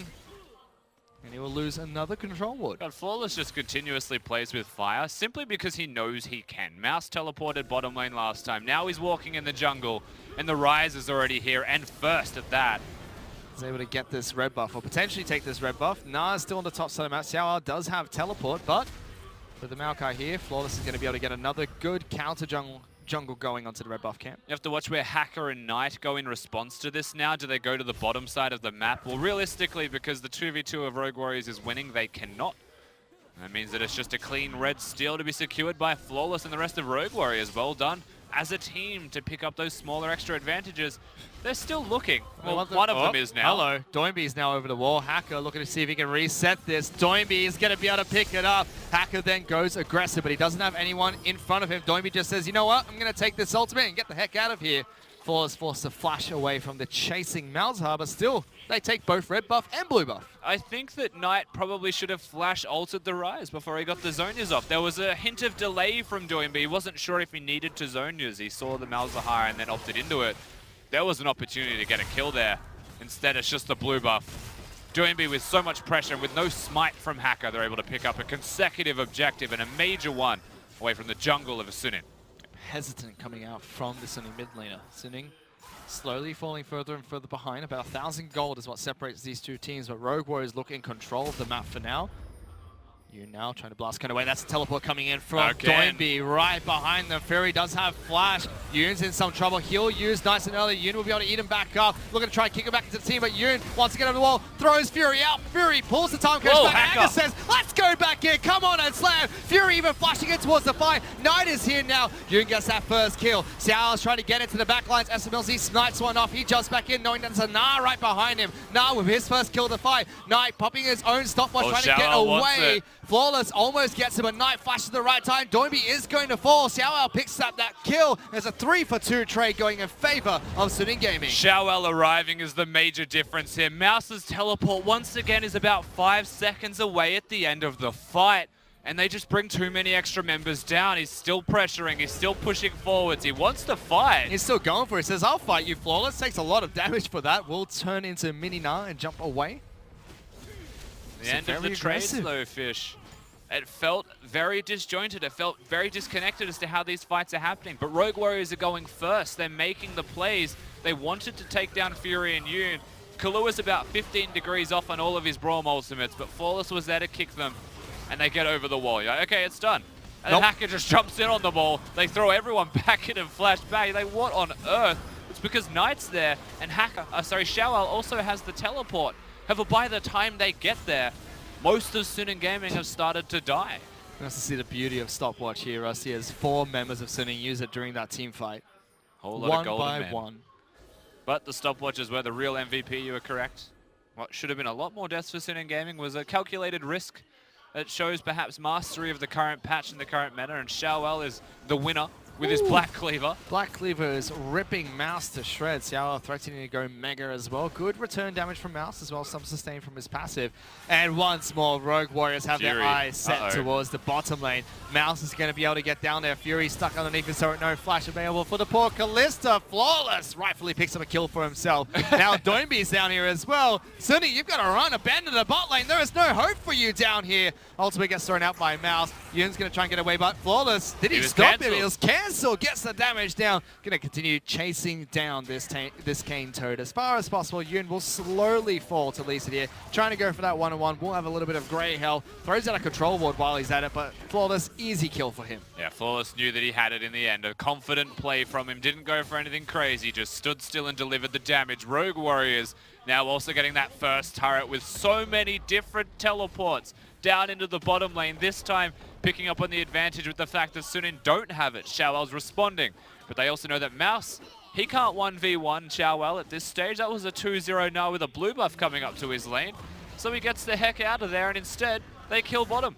Big team fight coming up from Suning. A great macro play from them to rotate down into the bottom lane over and over and over again. Knight returns into the mid lane, going to continue holding this turret. Top lane outer has fallen in favor of Suning Gaming, whereas Rogue Warriors did respond with the bottom lane outer turret. And now we've started to see a much more conventional style of swapping of lanes here. SMLZ with the bottom turret already gone goes towards top. Means they want to extend the duration of the 2v2 laning. The Ezreal and the Braum want to persist. Doinby's also switched towards the Ghost. So there's going to be a lot less teleport plays, more slow, calm plays as Doinby crests over to a level 11, however. Going from mid to top, just a stone's throw away. Still teleport available on Knight. Does Suning have that map advantage for now? They want the red buff. Again. They have the timers on lock. Let's see Mouse against Xiaowao here, trying not to go too aggressive. Yoon, not going to see what he can do. Furious here, good kick into the Tom Kench. However, Flaw's taking quite a few spears. Will blast Cone over. Very cheeky ward hop as well to make sure that Kalista can't blast him back with all the spears in him. That Ren would have been dangerous. Unless he gets out with the red buff, gets out with pretty much full health after that scuttle too. That was a risky move from him, but let's call it calculated because he is flawless after all. Certainly is. Has looked great in this game once more on Lee Sin. Rift Herald is something that he's dancing around now. Does have a ward over the pit. Flawless takes it over. They're looking for the top lane outer turret, and he wants to cut everybody off from Sunin Gaming and getting to the area. The vision's already in place from them, so it's really risky for Sunin to even be here until everybody arrives. Fury wasn't able to step up and deal with SMLZ in any kind of 1v1 capacity until now. Could see a 2-on-2 here. Xiao Al is trying going? to run away. He was spotted out, and Doinby as well as Mouse on the hunt. About 4 seconds they have to find him. Not going to be in time, though. Unlucky. Now they're just wasting time trying to find him. Where's he gone? It's magic. Tower gets a couple of Raptors and is able to go back to base. Picks himself up the Mercury Threads. Yeah, everyone. I mean, the top lane of Sunin Gaming, once again, is a big point of power for them. The problem where they were successful in game number 1 is that Fury and Yoon aren't by any means strong. They are really far behind, especially compared to their laning counterparts. Uh-oh, there's an ultimate coming out from Knight, trying to lock down Doinby. Follows up with Yoon and Hacker. They just pile on in. Can Doinby live through all this damage? Fury flashing forward. He gets a shield. He's Doinby, living. how the heck are you still alive? And it's going to be Rogue Warriors that trying to turn around this team fight. Fury going to back away. They still don't have SMLZ, so they can't go in. But you know what? Flawless says, I can still go in. I'm Flawless. Jumps back in, gets some damage, and Rogue Warriors disengage. He's certainly going to try Flawless to keep poking around and going back forwards. Doinby, the fact that he is alive is impressive. Gets the shields constantly up and available. Has the support from the team. And that was after a Malzahar ultimate locks him down. So Rogue Warriors, they hold on. The Malzahar not securing the kill means that they can now look forwards aggressively for objectives. They move straight towards the Mountain Dragon. That's going to be picked up. Meanwhile, sitting on top of the Rift Herald. Yoon as well as Fury looking to try and take the one. Spotted out by Ezreal. And this takes some time, especially since Hacker is not there for the smite. He's definitely in range. It depends if they want to play this one out, Rogue Warriors. Because Sunin have to back. Doinby might just pick this one up for his team. Flawless is on his way with the smite. And he says, thank you very much, Sunin Gaming. I will take this Rift Herald. It's very kind of you. Yeah, easy as you like. The Rift Herald now belongs to them. Thank you for the leash. And Sunin Gaming's bottom lane that was doing the Herald has to go back to base, which gives a bigger opportunity once again for SMLZ. With all of the wave clear that he's got from the Iceborne Gauntlet to continue to push in the top side. Tom Kench has got ultimate, however, so if Fury's just here, never assume he's alone. They tried and they tried, but Doinby was just way too tanky. I mean, Abyssal Mask as well as now a Glacial Shroud. It's very difficult to kill this Rise, Rusty. Yeah, he builds tank. You don't know Doinby, now you know. Oh, he's going to try and get into the back lines here. Fury kiting around his top lane outer turret to keep himself alive. It's going to be Flawless. Takes most of the damage as well as Yoon. Knight looking to try and charge into the team fight as well as the teleport. Going to be cancelled by Mouse in the bottom lane to try and get into this. However, it is the top lane outer turret that falls. Xiao still trying to trade aggressively against the Maokai in the bottom lane as Suning look to reposition defend against Rogue Warriors once again. Xiao is going to make him hurt a whole lot in the bottom lane as the 1v1 is concerned. The CS is growing, the advantage is going for the Nara, and eventually that bottom lane outer turret will drop. But in the meantime, Rogue Warriors are winning the rest of the map, and now the teleport's gone for Mouse. That helps a whole lot for Sunin Gaming for pressure around the entire map. But the turret went, the gold still continues to grow a little bit more for our blue team here. It's now 2,000 gold that Rogue Warriors hold over Sunin Gaming. And this is a much closer game, Russ. We thought game 2 was, but it was back and forth. Very wild gold swings between the two.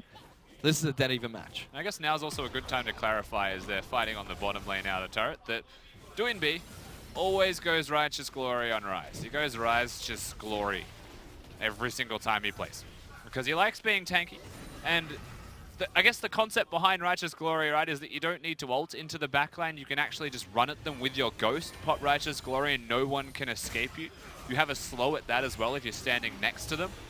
And so you can effectively be a tank and an engage for the team, which helps a whole lot when a Maokai tends to be flanking and a Braum requires a lot of passive stacks and auto attacks to actually get that off. But last time I saw Doinby build this, he just ulted behind them anyway, so the Righteous Glory was just like a modern-day Randuin's Omen, which still exists, so he didn't really need it. Well, Freak would not only be proud of your analysis, Rusty, but also your puns that you've thrown in between this Righteous Glory. Horrendous at that, they're still going to continue sieging the mid lane. Taking down this bot, mid lane out of turret low, but Hacker jumps in. He's going to die inside the mouth on the time catch, and Flawless with a kickback onto 9. He's forced to flash away incredibly low. Kahlua goes forward. He gets the kill onto the Malzahar, and Rogue Warriors, they've come for a fight. Fury gets locked down by Doinby. SMLZ Arcade shifts onto his face. Xiao just watches as the rest of his team falls, and he falls with them. Rogue Warriors with the ace. The clean ace. Everybody almost alive here from the side of Rogue Warriors. Just the support is the casualty. The turret falling almost simultaneously with the ace, and a massive lead now accrued and stretches further for the Rogue Warriors roster. Nothing else to get besides the mid lane turret, so we just once again get to watch this replay. And the aggression, the fact that there's so many tanks in the Rogue Warriors lineup, but because the tanks are ahead, they will still kill you. Clean as a whistle from Flawless with his kicks back into the team, and Knight nowhere to go but the Death Chamber. Ezreal is fed. Doinby is fed on the rise, and they've both built tanky, so it's just 5 damage-dealing tanks running around on the Rift, and Fury cannot do a thing. Xiao's just left to try his heart out. And Hacker missing the flag drag combo, trying to lock down SMLZ after his arcane shift forward. Honestly, even if he locked him down, I don't think he'd die. He still had flash. Knight now trying to run away, pops the ghost.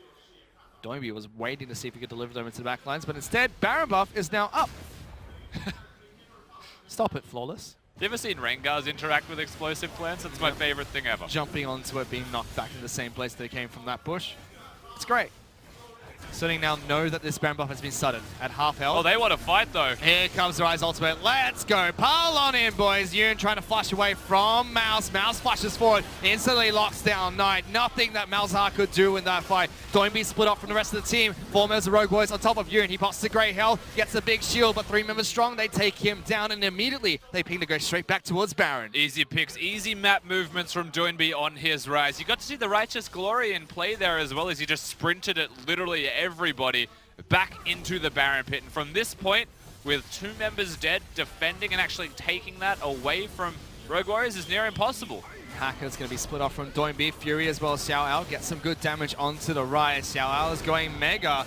Gets the wall up over the wall, throws in a big boulder. Doinby's running distraction, however. Trying his best. Brom gets a big ultimate over the wall. Good Gnar ultimate onto SMLZ as well as Kahlua, but they're still fighting from the pit. Fury in trouble. Time catch coming over the wall. SMLZ gets another kill. Hacker's trying to run this one away. Yoon and Knight have rejoined the fight. Everyone's low inside of this pit. Flawless wants to take down this Baron, but can he do it? Smites early. SMLZ will get that final Q. Knight in trouble as well as Doinby almost takes him down, but Rogue Warriors get the Baron. With the 9,000 gold lead after securing that Baron, Rogue Warriors can collect the minion waves, they can go back to base, and they can spend all of the money that they've been able to pick up for themselves. Such a good Game 3 performance coming out of the roster. Given that Game 1 shaky start, they've completely turned it around in the second, and this has looked very good. Already Rogue Warriors 8,000 gold ahead of Suning Gaming. They've got a tanky Rise. Mouse, who looks great back on the Maokai. And a Brom to aid to the front lines. And once again, SMLZ on this Ezreal. Looks pixel perfect in most of these team fights. He's aggressive. He's not afraid to go forward.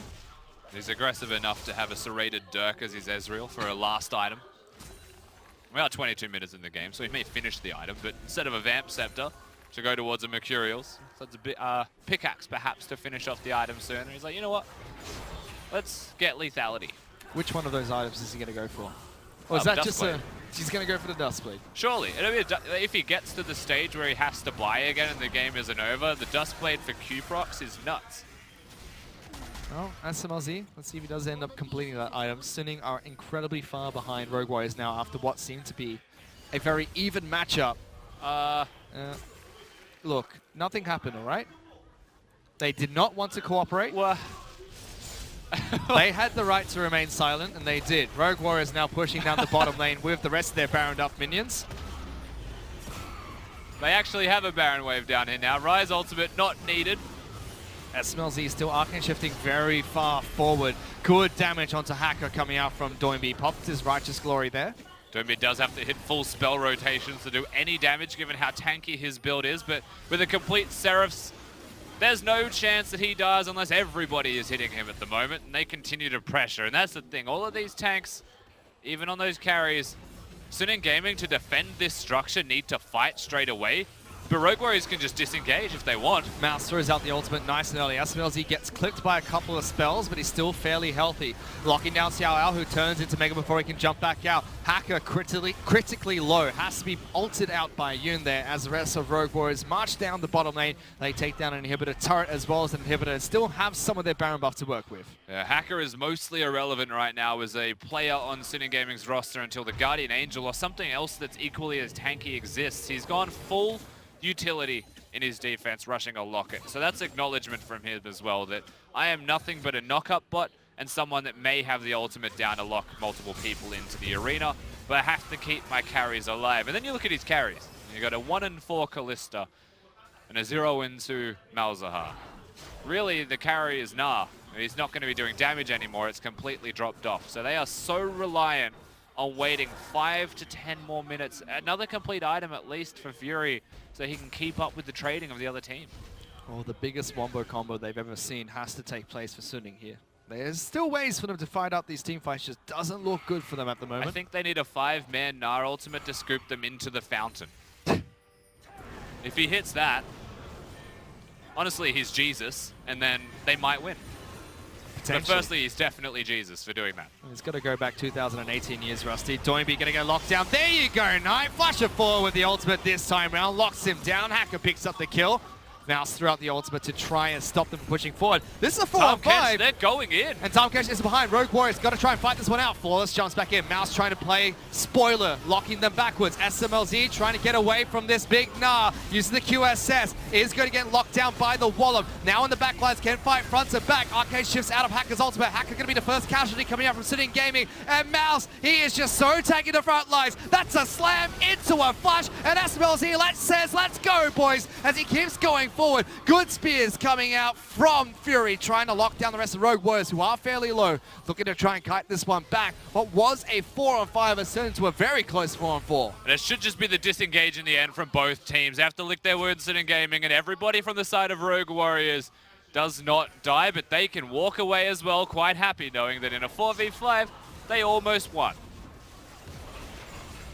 Really, really clean play coming out from Rogue Warriors to disengage from that. Very risky at that. But still, they were able to disengage successfully. Knight flashing forward to pick off Doinby, something we criticize him for not doing very early in the game. Yes, he did it this time. So an improvement, a notable improvement from Knight, the mid laner of Suning Gaming. The other thing that always stands out to me, and one of the reasons that you don't want to see Yoon ever getting Tahm Kench if you're playing against him, is how confidently, how quickly, and how aggressively he knows they have an advantage, and he brings the tank with him into the back line. It's done so expertly by him that any kind of 4v5, any kind of pick that Knight is able to contribute and provide to, just opens up the map to them for team fighting. Suning have bought some time for themselves, Rusty. It's not a lot, but anything will do for them at this point in the game. 10,000 gold behind Rogue Warriors. Xiao Ao might be slightly caught out here. SMLZ gonna get that slow proc, and Doinby is delivering flawless into the back lines here. Xiao Ao gets caught 45 seconds before Gnar comes back up. 50 seconds on an Infernal Dragon as well as a minute 10 on the Baron buffer. Pings are going towards the mid lane inhibitor turret. We just mentioned how good Tahm Kench is for Yoon. Well, Doinby is someone that shouldn't get Rise either. The amount of times that it has been banned from him. Pick Xiao Ao off in a side lane. Bottom lane Inhib is already dead, so they move towards top and mid. They try and threaten both of these lanes. Suning Gaming have fantastic vision, but it doesn't matter if Rogue Warriors just run it down the lane. They have the Maokai ultimate. Righteous Glory being used by Mouse. Hacker locked down. Flawless jumps in. Fury will pull back the Tahm Kench to safety. Mouse with the zoning ultimate to make sure Rogue Warriors can take down the top lane inhibitor turret. Inhibitor's going to fall shortly after. Immediately, Rogue Warriors try to collect the minion wave in the mid lane. Looking to try and take down the final inhibitor turret, as well as that final inhibitor. Suning have to try and put up a fight somewhere, Rusty. They absolutely just walk straight to mid lane. The desperation fight is necessary, and soon. Xiao Ao, he's stacking up his Gnar bar. He's getting angry. He has to go forwards or the game will just start to end. Doinby flashing forward. Yoon gonna eat up Knight, trying to spin him out back to safety. Pops the Ghost to try and run through this team fight. Clipped by the ultimate, but there goes Doinby trying to deliver people to the back lines. Cancels the ultimate. Mouse going forward. SMLZ with the first kill of this team fight. Fury trying to kite this one back. Xiao's retreating. Flawless almost going as deep as the Fountain. And Rogue Warriors once more gonna try and zone them away from the Nexus. All inhibitors have fallen. One of the Nexus turrets is gonna fall shortly. Doinby again locking down Knight. Great damage. Xiao, Fury, and Knight trying to put up this last stand, but it just doesn't look good for them, Rusty. It doesn't look like a Mouse with the teleport in as well. The game should completely be over here, Fish. And Doinby trying as hard as he can. Flawless goes into the Fountain briefly, but dodges back out with the safeguard. Rogue Warriors, they went down in game number 1. It was a one-sided affair, but game 2 and game 3, they come back. They pick up the series 2-1 against Suning. And a bit of redemption for the Rogue Warriors. Roster, organization, and fans getting the victory against Suning Gaming. One of the contenders for 3rd or 4th place in this group. And finally, we see a semblance of hope for Rogue Warriors as an entire team. Some strengths, some positives. Flawless is just an absolute machine, and he should never get Lee Sin again. We said that after game 2. Well, guess what? He got it again in game number 3. With that win, Rogue Warriors move up to 2-1 in the East Conference, knock Suning down to 2-1 as well. And they'd be happy to have the head-to-head win. And all smiles from the Rogue Warriors roster as well as they get to take a well-deserved bow after their victory here in Shanghai. And it comes back to a couple of the points we talked about, Rusty. Was the onus on Flawless? Game 2 and 3, it was definitely the proactive member. Who were the carries for Rogue Warriors as well? Doinby picking up the rise, he looked fantastic. 2 games of SMLZ playing Ezreal, the first of which he picked up MVP. Still waiting to see who the MVP for game number 3 was. And they delivered coming into that game. Yeah, but the thing that makes this so exciting to me is that in the second game, we highlighted SMLZ. He was the MVP. He did a lot of damage, over 40% of his team's damage. So an abundance of work. And you come into the third game, and I wouldn't be surprised if you said SMLZ was still a massive carry for them, but it was Mouse. It was Mouse teleporting from the top lane, not once but twice. And then Doinby teleporting from mid lane to bottom as well. They recognized that SMLZ is strong, and they said, well, let's just all go down there. And I feel like the MVP performance from this game was actually just the entirety of the Rogue Warriors roster. And we heard from Doinby, if Mouse is playing well, we're all playing well. And Mouse was playing well in that third and final game. The unsung hero of Killua as well in that bottom lane supporting SMLZ. Had a few good Braum games, not only stopping the Ornn ultimates when he was up against it, but in this match, locking down crucial members, protecting SMLZ when he had to. And 19-5 was the final scoreline as well. Not a massive priority on Drakes by any means in this game. Just kind of took them where applicable. A lot of the extra effort, a lot of the emphasis was actually on Flawless in the early game, getting the invades, going into the jungle, and having the rest of the team there to support him constantly. Game 2, it was the first round of buffs that they tried to steal. In the second game, it was actually the second rotation of blue and red buffs. That aggression, when Rogue Warriors find that moment, that opportunity to go forwards, they do it with conviction. And when it works, it looks fantastic. And Hacker was touted to be the man that knew Lee Sin better than Flawless and was not able to deliver in that match on the Jarvan. Unfortunately, for Suning, it's going to be Rogue Warriors to pick up the 2-1 victory and that reverse sweep. For now, they're going to send it back to the analyst desk to break down that entire series.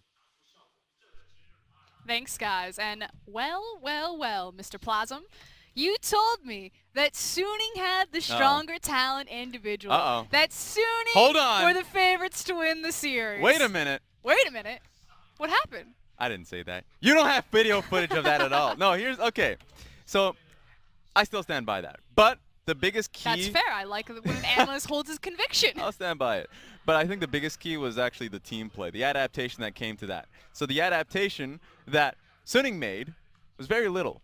Very little adaptation. We talked about what they should have done. What they should have done was pick up the Lee Sin or Bennett. Those are 2 options that we kind of presented to them. They still remain stubborn in the sense that we can play against it, that it doesn't matter who we're going up against. Doesn't matter that he's the man of the match, Flawless here. We can fight that back. That was not the case. Early game should have been Suning, but Flawless was always in the enemy jungle. Flawless was the man of the match. I love this idea that you're presenting because I feel like a lot of analysts, a lot of the community will look at something like a Lee Sin and they'll be like, the draft phase, Suning, what are you doing? Why didn't you ban it? And you're saying, no. It's not necessarily always the draft, it's just the execution there. And we did see a very different execution on the side of Rogue Warriors. Rusty and Fish were constantly using that word proactive, and it felt like Rogue Warriors were proactive so early and everywhere on the map. Yeah, that was a problem that they had in Game 1, but they just fixed it going into Game 2, and then made it, literally stood their ground going into Game 3 on that point because it worked so well in Game 2. And it just felt like from the simple converging onto the jungler Tien in Game 2, we saw that happen, but that just kept happening game after game. And there was no response coming in from Suning because they really didn't know what to do. The jungle outmatch was there, and Doomby really made the play worth it when he went towards the bottom side. I don't even know how many times. There were just so many TP plays. I was like, wait a minute, that's happening again? Bottom lane was literally the place to be, and that stopwatch fight. So the replay here is technically of Suning kind of coming out ahead, even though Rogue Warriors won the game. But look at all the stopwatch uses. And reminder, Suning were the team that did that 6 stopwatch play that made front page Reddit just the other day. Yeah, Rusty said it best. Seems like they have a good understanding, a good grasp of when to fight in this stopwatch meta. This was a great fight with Suning, so it's not a one-sided affair by any means. That's how close this series was. Even though Rogue Warriors went for this play time and time again, they were persistent and went for it, and it worked after that fight. And here's the Baron fight, where honestly, Mouse was just godly because he is a tanky Maokai, and how are you going to be able to take him down? And it's finally, we can see Rogue Warriors all moving together. You talk about Maokai. I also want to highlight Doinby right there, on the rise, playing the Righteous Glory. We know that this guy does some weird things. He currently holds actually the highest DPM, or the record for highest DPM of any champion in the LPL on his Iceborne Gauntlet Victor, and now we see a Righteous Glory rise. Like, does this guy have no ends? Here's what's really funny, because like when you get into the LPL, there's always that video that plays about, and it showcases WE talking about sacrifice for the team. That has been the case for Doinby since he's joined the LPL, because when he gets himself in a lead, oftentimes he just starts building tankier items. Because he's like, I want to force fights on the bottom side of the map. I want to force fights whenever we can, because we're theoretically strong as a team. And because I am tankier, we're kind of snowballing. If we lose, it's not necessarily because I built these items, because these items should have solidified our win. So it's really nice to see that coming out of Doinby. I know a lot of analysts are going to try and jump on that, but it's a victory, and that's the end of the day for him. Is this the highest point that we think Rogue Warriors, like, did we just see Rogue Warriors in their S tier class? Is it Mouse, going forward on the Maokai? Is it Doinby being that supportive style? Is this what we should expect, that it's flawless and it's SMLZ? They are the carries. Yes, this was the picture we were kind of presented when we were going into week 1, that this is what Rogue Warriors are going to be. Aggressive jungler, we saw that. A solid, experienced, tanky top laner, we also saw that. And SMLZ and Killua, of course, on the bottom side of the map, playing a massive, I would say,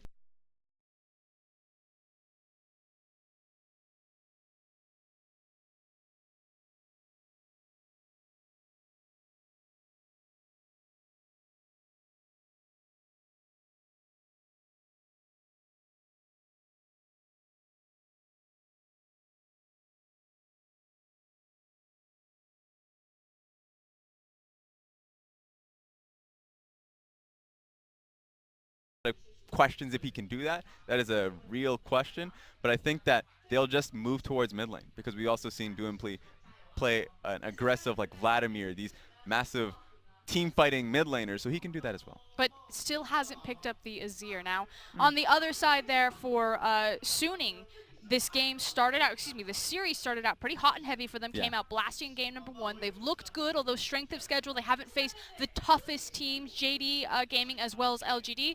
Do they have anything left? Yeah, they definitely do. This team has a lot to grow, because they still have Knight and Tien that just really started out for the team, so I want to see where they go from here. Okay, perfect. Well, we are going to go ahead and send it over into an interview. Clement is going to be sitting down with Mouse, and then right after that, we've got TOP versus JDG.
Hello, ladies and gentlemen. With me in this interview is the fabulous Mouse. Mouse, 你可以跟大家打个招呼吗？大家好，我是 RW 的三男 Mouse。 So my first question for you, Mouse, is that in this new season, we've seen you going into other champions like the Vladimir, like the Alawi, champs that you don't normally play. Can you tell us the difference of playing on RW and EDG and the effect it had on you? 就 Mouse， 我想问一下，就这一季的话，其实我们看到你掏出很多新的英雄，那你能大概跟我们讲一下，为什么你打得比较奔放，然后在 EDG 跟在 RW 上面有什么样的一个区别呢？因为在 EDG 的话，可能就团队的话比较偏，就我可能比较偏团队化嘛。然后在 RW 的话，可能我就比较需要一些就擅长的英雄，需要队先打出优势，才能帮队友取得胜利嘛。所以这也是我一个改变风格的一个原因所在吧。So back when I was on EDG, the team play was more, the game for me was more about team play, so I had to play more into these tank champions. But now that I'm on Rogue Warriors, a lot of times I need to get advantages for my team in the lane itself. So this is why you see this change up in my own style. So the second question for you, Mouse, is that even though you're branching into these new champions, on the third game, we saw you go back to your iconic Maokai, and you were so clean on those teleport plays. Can you talk us through some of the execution and calls on that Maokai? 就在第3场游戏的话，你还是回到了大树这样子的一个英雄，而且你每次 TP 起来的话，几乎都能帮队友取得一些优势。你能带我们讲解一下，就是在你们团队上像茂凯的这些play 是怎么样的去指挥或执行的吗？首先的话，要用茂凯的话，要看阵容搭嘛，这个其实我都不，这个英雄我平时都不用练嘛。然后因为现在队伍里面的指挥比较不那么明确嘛，所以我如果用到这种带控制我自己能办事的事情的时候，我会自己去指挥队友，就是说我能 TP 能打吗？就问他们有没有机会，然后我才会决定做不做这个事嘛。Okay. So the first thing about Maokai is you have to know your composition.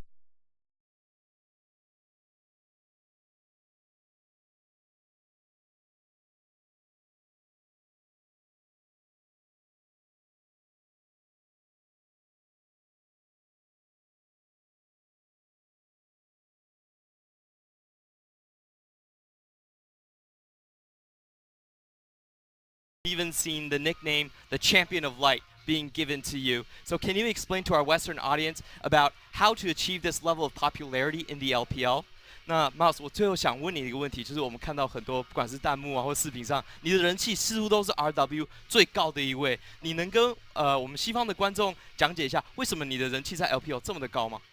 首先可能就是德玛西亚杯可能打得比较好吧，就让他们改观。然后可能就是我的性格问题吧，就是我可能比较乐观啊，平时就比较喜欢笑吧，大概是这样。That's great answers. So Mouse says that the first reason is because I actually played pretty well in the Demacia Cup and I changed a lot of haters into my fans. And the second point is I feel like it's about my personality. I'm always a very optimistic and upbeat person and I like to smile a lot. So that's it with Mouse. And don't go anywhere. We have the next set coming up with me and Dom doing Top Gaming versus Jingdong.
And welcome back to Week 2, Day 1 of the LPL 2018 Spring Split. We just saw Rogue Warriors take down Suning Gaming in a 2-1 series, and now we're on to our next series and last series of the night, JDG versus TOP. And Raz. Hey. There's the elephant in the room. We have to talk about it. TOP and their loss streak. Yes. They thought we would forget. We never forget. They Like, thought change the name. Everything, even the color, blue to red. No one would see it coming. But yeah, it's there. 11 losses in a row when they were in as Dan Gaming. And we do need to clarify, because this isn't an NALCS, EULCS situation. This ain't no best of ones. These are best of 3 series, and they have lost, what, 13 best of series in a row? 14. Oh God. No! Yeah, it happened. So yeah, it's unfortunate for TOP that this is what they had to deal with. And you wouldn't believe, like, if you look, really challenge yourselves. I'm gonna look at you people out there. Try and find another team in the world that has lost this many series in a row and are still like in a league. Of course, this is one of the realities of franchising, is that we get to see teams find a way to claw themselves back, and this is what TOP are trying to do to take. I mean, they're effectively, what, the Detroit Lions? That team's, no, the Cleveland Browns. There's a lot of teams that we can keep hitting here. It's not going to be pretty. Scraping the barrel. And the thing is it's the same roster. Again, these are pretty much the exact same lineup. One of the big adjustments that TOP made is that they swapped out their coach. Or BSYY is no longer with them. He was actually on the stage just the other day. Yes. And it's the same trick. Like, Dan Gaming used to be known for their 20-minute Baron. TOP, the very first game they go into, 21-minute Baron. What changes here? How do you fix this? The first real bit would be to be able to at least challenge the early game. Whenever it comes to a lot of these teams, if they just don't have the base structure around them, you'd say, well, how do we perfect the early game? How do you guys get into a game and not necessarily always find yourself in a massive deficit? And I can't find that other than Goong in terms of being able to push a lead for themselves, because he's always on the Talia picks at sometimes, trying to find early game picks and try to impact other lanes. But if he's playing against these other teams, like he played against Rogue Warriors and they were nullified in lane by Doinb, then there's no real, it feels like there's no way for them to take a breath. Does he get any sort of advantage facing JDG? I mean, this team, they lost Doinb as their superstar. They're basically trying to reboot themselves. Klid is still their jungler. I think he's kind of the name that everyone will go to with this roster just because he does have that reputation. Yes. Are we looking at anyone else on JDG? Because I know Zoom has some hype. Zoom is a big one. Zoom is he has an option to carry, but he can play those tanks as well. This is where you look at JDG and you're like, wow, that's real potential. I want to see where they go. And in contrast, I don't see that with TOP. So who are you weighted towards, quickly? I'll give it to JDG. Okay, that said, we're going to throw it over to the casters. It's Dom, back to cast. Here we go, guys.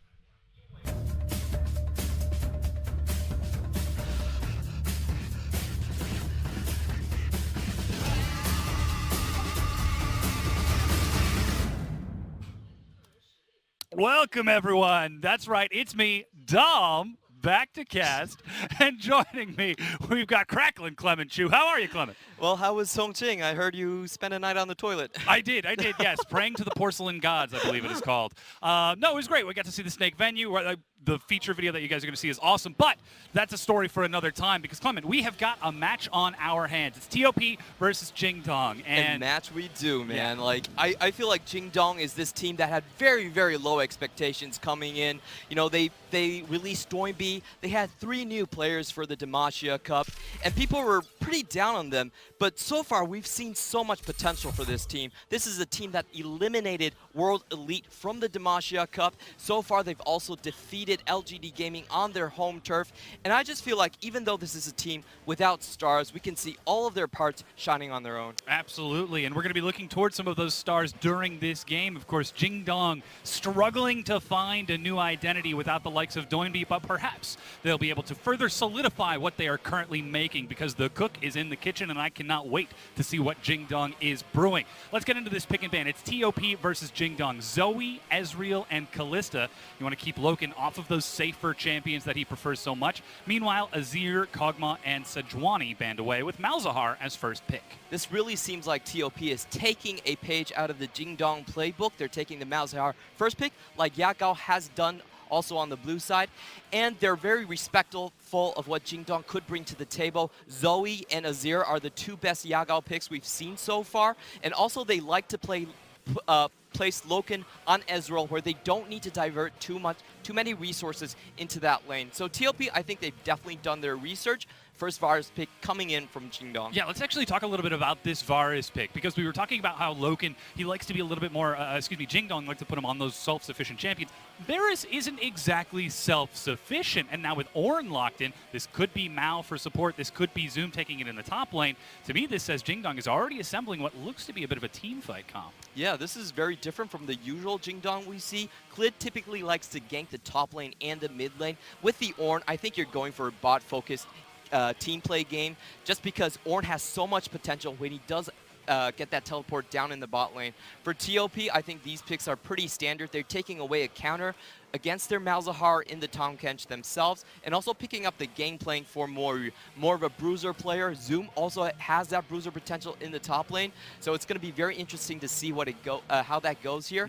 TOPs has a lot of opportunities here to ban away the counter champions to gameplay. Yeah, we're going to see what those will be, of course, as Jingdong and TOP now going to go through their next phase of bans. Clid returning towards that Kha'Zix, tons of mobility, huge damage, potentially massive effectiveness. But now it's up to Jingdong to start limiting the remainder of TOP's pool. We're looking at XX, we're looking at Choo-Choo, the AD carry in the jungle. And so far, Jarvan still an option, taken off. Now they're going to see what's next. TOP, they're still hunting through Yagao's pool and trying to decide whether that Ornn is going to go top or bottom. Yep, XX has a pretty wide pool of champions. We've mentioned Hecarim and Shyvana, which is he is actually known for. So banning out the Jarvan, I think, is smart. They want to deny them a easy initiation play in the mid lane. This is what TOP's composition is currently setting up for. You want that Gangplank to stay in lane, use his cannon barrage wherever the Malzahar is, and pick up a clean kill. So taking away initiation options is very important from Jingdong. Indeed, we see also the Zac being taken away. That complements their comp very well. So TOP is kind of in a tough spot right now, because they still need to find an initiation from their jungle position. And this is a pretty big pickup, banning away Yagao's Rise. He's been very strong on the champion, and he's really made a lot of success as a roaming mid laner, especially here with Jingdong. But as I say it, Rise is taken off the board. Well, guess who else can ignore walls and just hop freely around the rift? Kassadin is still a huge champion. I'd love to see if Yagao takes it. Yeah, he locks it into a Malzahar from Goom. That's a new champion we see coming out from Yagao. Not one you see very often into the Malzahar, because it typically has difficulties when they want to go into the team fight phase. Malz can just wait on his ultimate and then stun you for the entire duration. So if he's going to play this pick, I feel like he needs to open up the map early and try to make picks around the map. If the game is too closed down and it does go straight into a team fight phase, I actually think it's going to be a bit difficult from Jingdong. Another pick we're seeing that's rarely been taken is Caitlyn. Now, Caitlyn received a huge nerf to her early game in the previous split, and we don't really see her that often. You're kind of giving up a lot of early game pressure. I'm not sure how that pick is going to go into the Varus. Yeah, we'll see how that works out over the course of this matchup. Still, there's a bit of flexibility with the Ornn for the other half of that lane, but the next pickup, XX taking Shyvana in her second game here in the LPL, and this actually looks to be quite oh, excuse me. I believe those numbers are just updated. That is the first pick, so that's why she has a 0% win rate. Yeah, that would... Yeah, she was banned before, but I don't... I see. Yeah, she only picked once. Okay, so yeah, just updated. Yeah, never mind. We're pulling stats out of thin air here now, and then the Taric going into that, but ooh, this looks to be quite exciting. That Ornn will be heading up into the top lane, though, as Taric is picked up from Mao on the bottom half of the map. And just like that, we've got our compositions. Jingdong looking to scale and looking very scary in some of these team fights, whereas TOP, they're going to be trying to do some of the same thing with that Gangplank, with that Caitlyn. Yeah, I feel both teams did their research and targeted very well. So right now we're seeing a lot of compositions that I don't necessarily see as being top-notch in terms of fitting the entire picture together. TOP, I think their main problem with them is they actually lack a lot of pressure in the bot to mid lane. So this is going to be free camping season in the top lane against the Gangplank. And on the other side, we have a skirmish-oriented team composition coming in from Jingdong. The only problem is the AD carry needs to be very well protected in this type of scenario, where if he gets caught out, he's going to get killed incredibly easy. Shyvana is actually a very good pick into the Varus, because she can deny that ultimate CC duration now that she's unstoppable during her Dragon's Flight.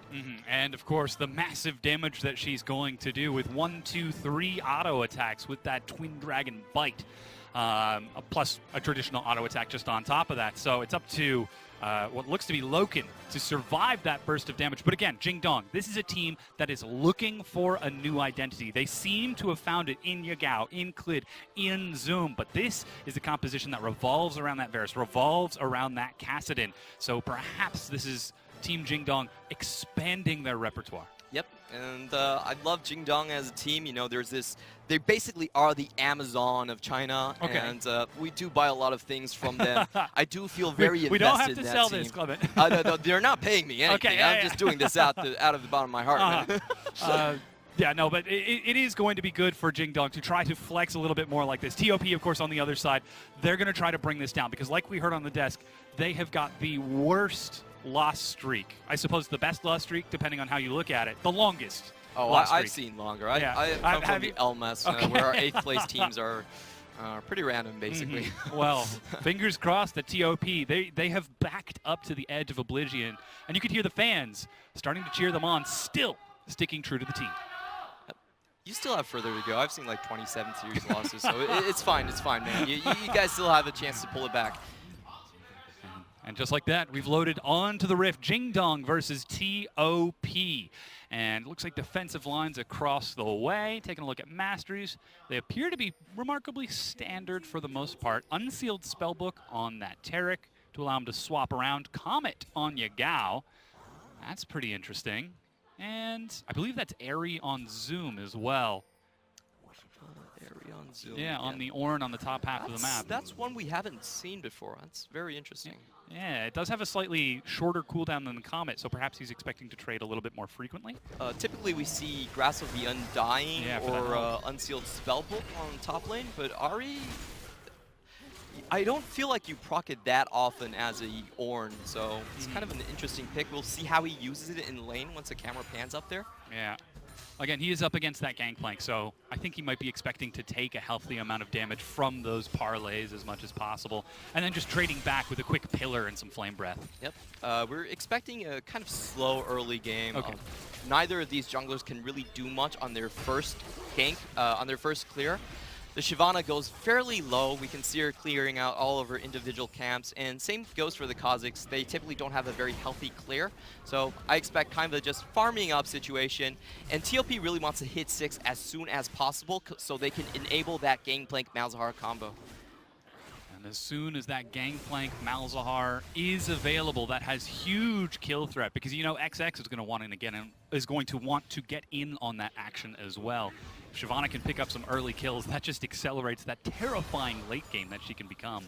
Yep, Shyvana is just, once she hits level 6 and she has her E in Dragon form, that just does so much damage. Coming for a take Clid a look gank. At this. Clid stepping forward. As he leaps in for the auto attack. It's a slow with red buff. Look at that damage. Goong holding on, using only the heal before walking away. And even though we said it would be kind of a slow start to the game, Clid still finds some sunlight to go in on Goon right there. Yeah, relieving pressure for Yagao in this mid lane. He's definitely going to need it because I do not think that laning phase is favorable for Mal. I think, are there any laning phases that are favorable for Malzahar? LeBlanc sometimes, maybe. But that's pretty much it. Yeah, We're seeing the level 3 Shyvana. He's having a bit of trouble here. He's got that smite ready. Oh man, just coming in. XX. He's getting real low. That's a late smite, 1,500 health, but a 3.5-minute dragon as Shyvana slays her brethren, the Cloud Dragon, very early on. Getting extra resistances for that. Typically when we see Shyvana do this play, it's a level 4 solo, so I feel like Jingdong might have been caught off surprise. We've seen this being used in the NA LCS as well. Mike Young famously doing that and getting the first Ocean Drake off the map. But this time, you can see the team is really coordinated around this Shyvana pick, and they know what they want to do with it. So a really fast Dragon Sneak there. Perhaps we could be seeing TOP step back from the edge of Oblivion, that massive loss streak. And still they're trying some new strategies, bringing out the Shyvana, trying to go for the early dragon. Perhaps they could maintain control over that throughout the course of this game. Still though, we've got about an even mid lane as Goong is pushing back into Yagao. Bottom lane, Loken is being pushed in by Chuchu and Phage, which is about expected for the Caitlyn. Topside, Zoom is having himself a great time pushing into that Gangplank. Yep, has really not been disturbed at all. The Shyvana is on the bottom side of the map, so Moyu just has to play it incredibly safe. It does in fact look like Zoom has the Aerie, so this is the first in professional League of Legends where we've actually seen Aerie being taken on Ornn. This is definitely a very good interview question if I get the chance. Yeah, well, we'll have to pocket that one away for later. He is taking a bit of damage here as Moyu, very low on mana, trying to bait him in to suffer some turret hits. But Zoom doesn't fall for it, and Moyu will get the chance to recall. Let's see, about 28 minions. Don't know if that's quite enough for a Sheen. He's cutting it close. Yeah, the full Sheen. There he goes. Teleport right back in. Yep, and we could also see Clid coming up to assist, just making sure that the Shyvana is not around in the area. Or if he does get lucky, he might be able to sneak a kill in before that stopwatch becomes available for Gameplank in the top lane. And meanwhile, Gung happily farming away in this mid lane as Malzahars are wont to do. Standard minion dematerializer to clear those waves out super fast, then group up with XX and start roaming around the map. Yeah, this is very interesting. We've seen 3 series now that Malzahar has actually been first picked on the blue side. Now remember, Malzahar, though good, has taken a huge amount of nerfs in the previous patches, and it's kind of exciting to see him being placed so high in the priority these days. I think the reason could be with the addition of Gameplank and Varus, it's probably easier to make these lockdown plays around the map, so that's why might be a reason why we're seeing so many teams hop onto this trend. Typically, it's been the Azir in terms of like win rate or rise, so it's kind of a new trend we're seeing now. That Malzahar, very high priority. We'll see if Gung is able to put it to good use as Yagao was spotted by a very defensive ward placed by XX. Still both junglers taking that Ranger's Smite, the warding trinket, warding jungle item to provide vision of the other side. And 6.5 minutes in, we haven't seen too much excitement. Yep. As everyone's content to just lane against each other. Well, we really need to pay attention now that Malzahar is level 6 and still has 1 charge on his minion dematerializer is how is he going to use it to create a roam to other lanes. So let's just pay close attention to where Goon is going on the map. Actually, he's heading bot lane right this moment. XX, looks like he's about to get level 6. He does indeed tick over towards it as Clid steps forward, only level 5. That's super fast Shyvana clear. So this might have been a pre-planned play from top, but Clid responded correctly, making sure he's nice and safe. Yagao even pulling in to bait that Malzahar back, but there it is. Level 6, just zoning away that Kha'Zix, getting him away from these wards. Yeah, that was a very dangerous play for Clid right there. You could see that the Kassadin, Yagao had to step between Goon and Clid's position just to prevent the Malzahar from moving into that lane, because if you have the Shyvana, the Malz, and the Gameplank ultimate, there's a very real chance of Clid just simply dying right there. And now they're contesting this blue buff. You can see that Yagao is on his way along with both of the bottom lanes, but Smite allows XX to secure it, and his own blue is still up to hand over to Gung. So, small win, but a win nonetheless for TOP. Yeah, so far TOP's strategy has really been working out there. I kind of underestimated the bot lane pushing potential of this Caitlyn against the Varus. Of course, the Caitlyn was a counter pick, and they were able to keep this shoved all the way. So the main problem about Caitlyn is that her mid game is incredibly slow, and her early game is also very fragile. But if you can keep the pushing game on, you can make plays like this where you're moving your jungle into the enemy blue buffs. Both blue buffs now secured by TOP.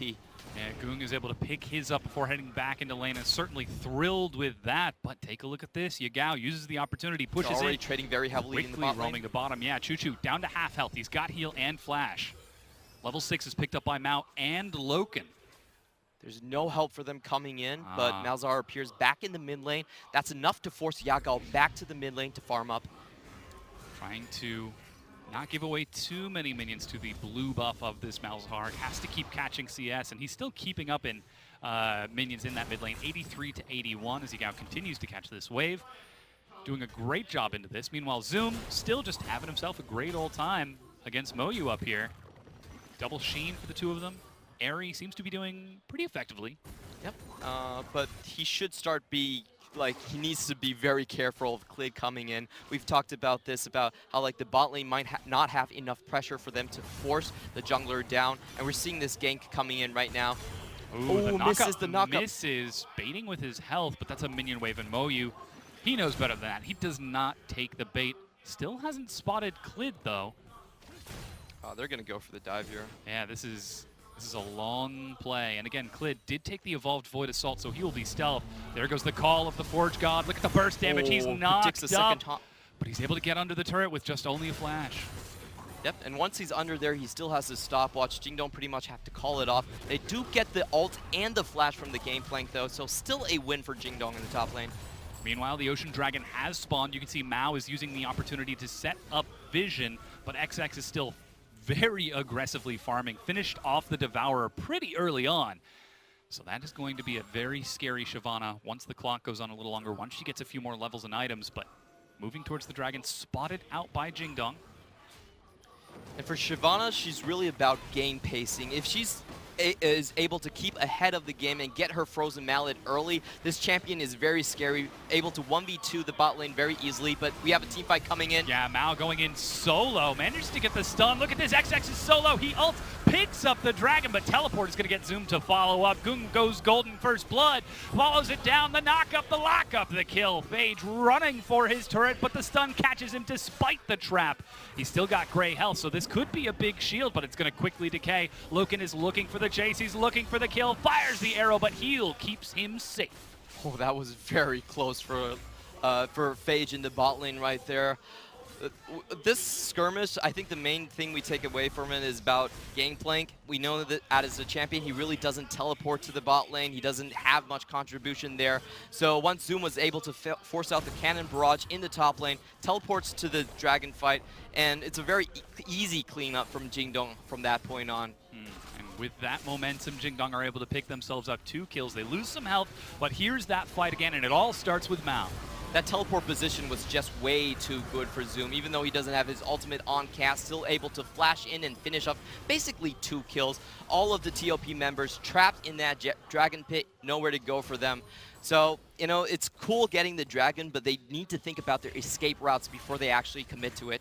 And despite just seeing a gank top from Clid and Zoom attempting to kill Moyu, they are both able to make it to the bottom half of the map. That being said, they get the kills, but they're hemorrhaging objectives here. That's now 2 Dragons picked up by TOP almost on the clock, and Rift Herald at 11.5 minutes. Plus we're seeing pressure bottom.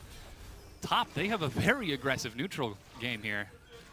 Yeah, but for Jingdong, I still think they have a lot of chances to come back into the game. Both of these towers, though very low health, still need TOP to kind of to converge on them and take them down. So Jingdong does have these opportunities to kind of find engages on them. And for Jingdong, I don't think it's really the end of the world once they lose these outer turrets, because they do want to play around a kind of open map and free Yagao from the mid lane anyway. So I don't think this is the worst thing, but they do want to leverage these sieging opportunities from TOP to try to get a bit more kills on their carries.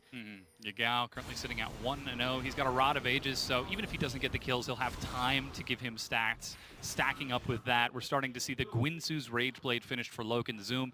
He's finished off his own Iceborne Gauntlet, ready to slow people down as best he can and allow his carries to finish off the kills. But 13 minutes in, despite excellent neutral control from TOP, Jingdong are still only about 200 gold behind. And you know, I really shouldn't be so surprised that TOP have a good neutral game, considering their proclivity towards 20-minute Baron.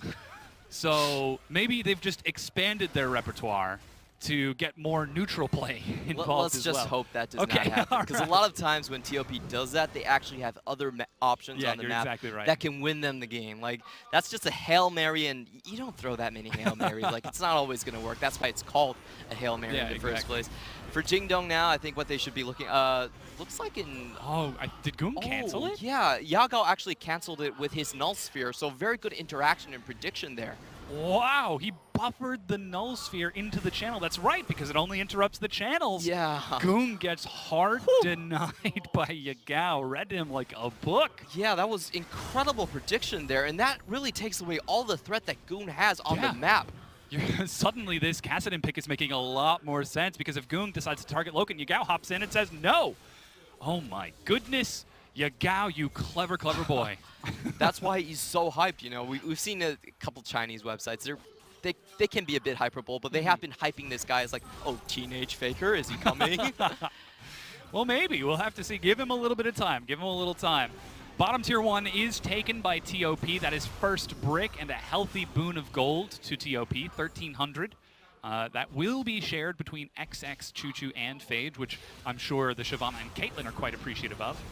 Yep. The next play for Jingdong here is really wait till Zoom has his ultimate and then try to find a flank somewhere. It's best that you get Yagao's teleport in at the same time. Currently, I feel like Jingdong is having a lack of engage options. That's why the game is kind of slowing down for them. They really need to wait for top to make the move. Oh, but here's the play. Clid chases forward. Call of the Forge God. XX tries to save Moyu, but he goes golden. That's the Cannon Barrage. Clid in the front, but that's Yagao. You talked about it. He joined the fight. He gets one kill. Clid goes golden to try to save himself. He's healed, and another kill picked up for Jingdong. Suddenly, that's going to be leaving Gung all by his lonesome. Poor guy's got nowhere to go. He might try to buy some time, but he will almost certainly go down. Gets the suppression. Again, he gets denied out of it, and he dies. But Jingdong, TOP, they're using the time to push mid. They got a lot of damage, but Loken is able to defend. Meanwhile, Jingdong trying to finish off this top tier 1 turret. That was an incredibly smart play from Jingdong. So I thought they were going to wait a while and see where the Caitlyn lane goes and then use that teleport to punish. They didn't wait. They just went in with Ornn. Oh, that's actually a fight onto Phage. Yagao's coming in from behind. Oh, man. I can't even say it. Janitor Cassidy cleaning up the fight as he always does, even gifting a kill over to Loken. And we can see that presence of mind on Yagao as well. Last time we saw that, Xie at All-Stars was able to rift walk 12 times in a row to clean up team fights. This is getting really out of hand for TOP at this point. Rift Herald used almost in a panic by XX to try to stall this minion wave and clear it out. He's not going to be able to use it offensively to take a turret, but he does keep his tier 1 in the mid lane still standing. So 16 minutes in, Jingdong, they're picking up the kills. They're starting to win some of these skirmishes, but still the neutral objectives have been in TOP's control, TOP's control. They might be looking for the next one, but Clid, he's hungry for some damage, misses the Void Spines. Whoops. Just a little love tap, just want to know that, hey man, I'm in the area. Pats him on the back. Yeah, pretty much. So Jingdong, you know, we've been saying this when TOP were pushing down turrets, is Jingdong doesn't really care about these objectives going down as long as they can get kills on them. So we're seeing Yagao now already 3-0-3. With his Sheen already up, he's probably going to go for that Lichbane build, a very fast split push build for that matter. Things are getting very scary for TOP at the moment, and they really have to watch out for Goon's ultimate. They really need to hold on to that nether grass and use it on Yagao. And now take a look at this play that TOP are setting up right now. They've got 4 people on the top half of the map, but Zoom just clears the wave. Mid is being pushed, and it could be a potential turnaround as TOP, they collapse in. That's the Abyssal Voyage.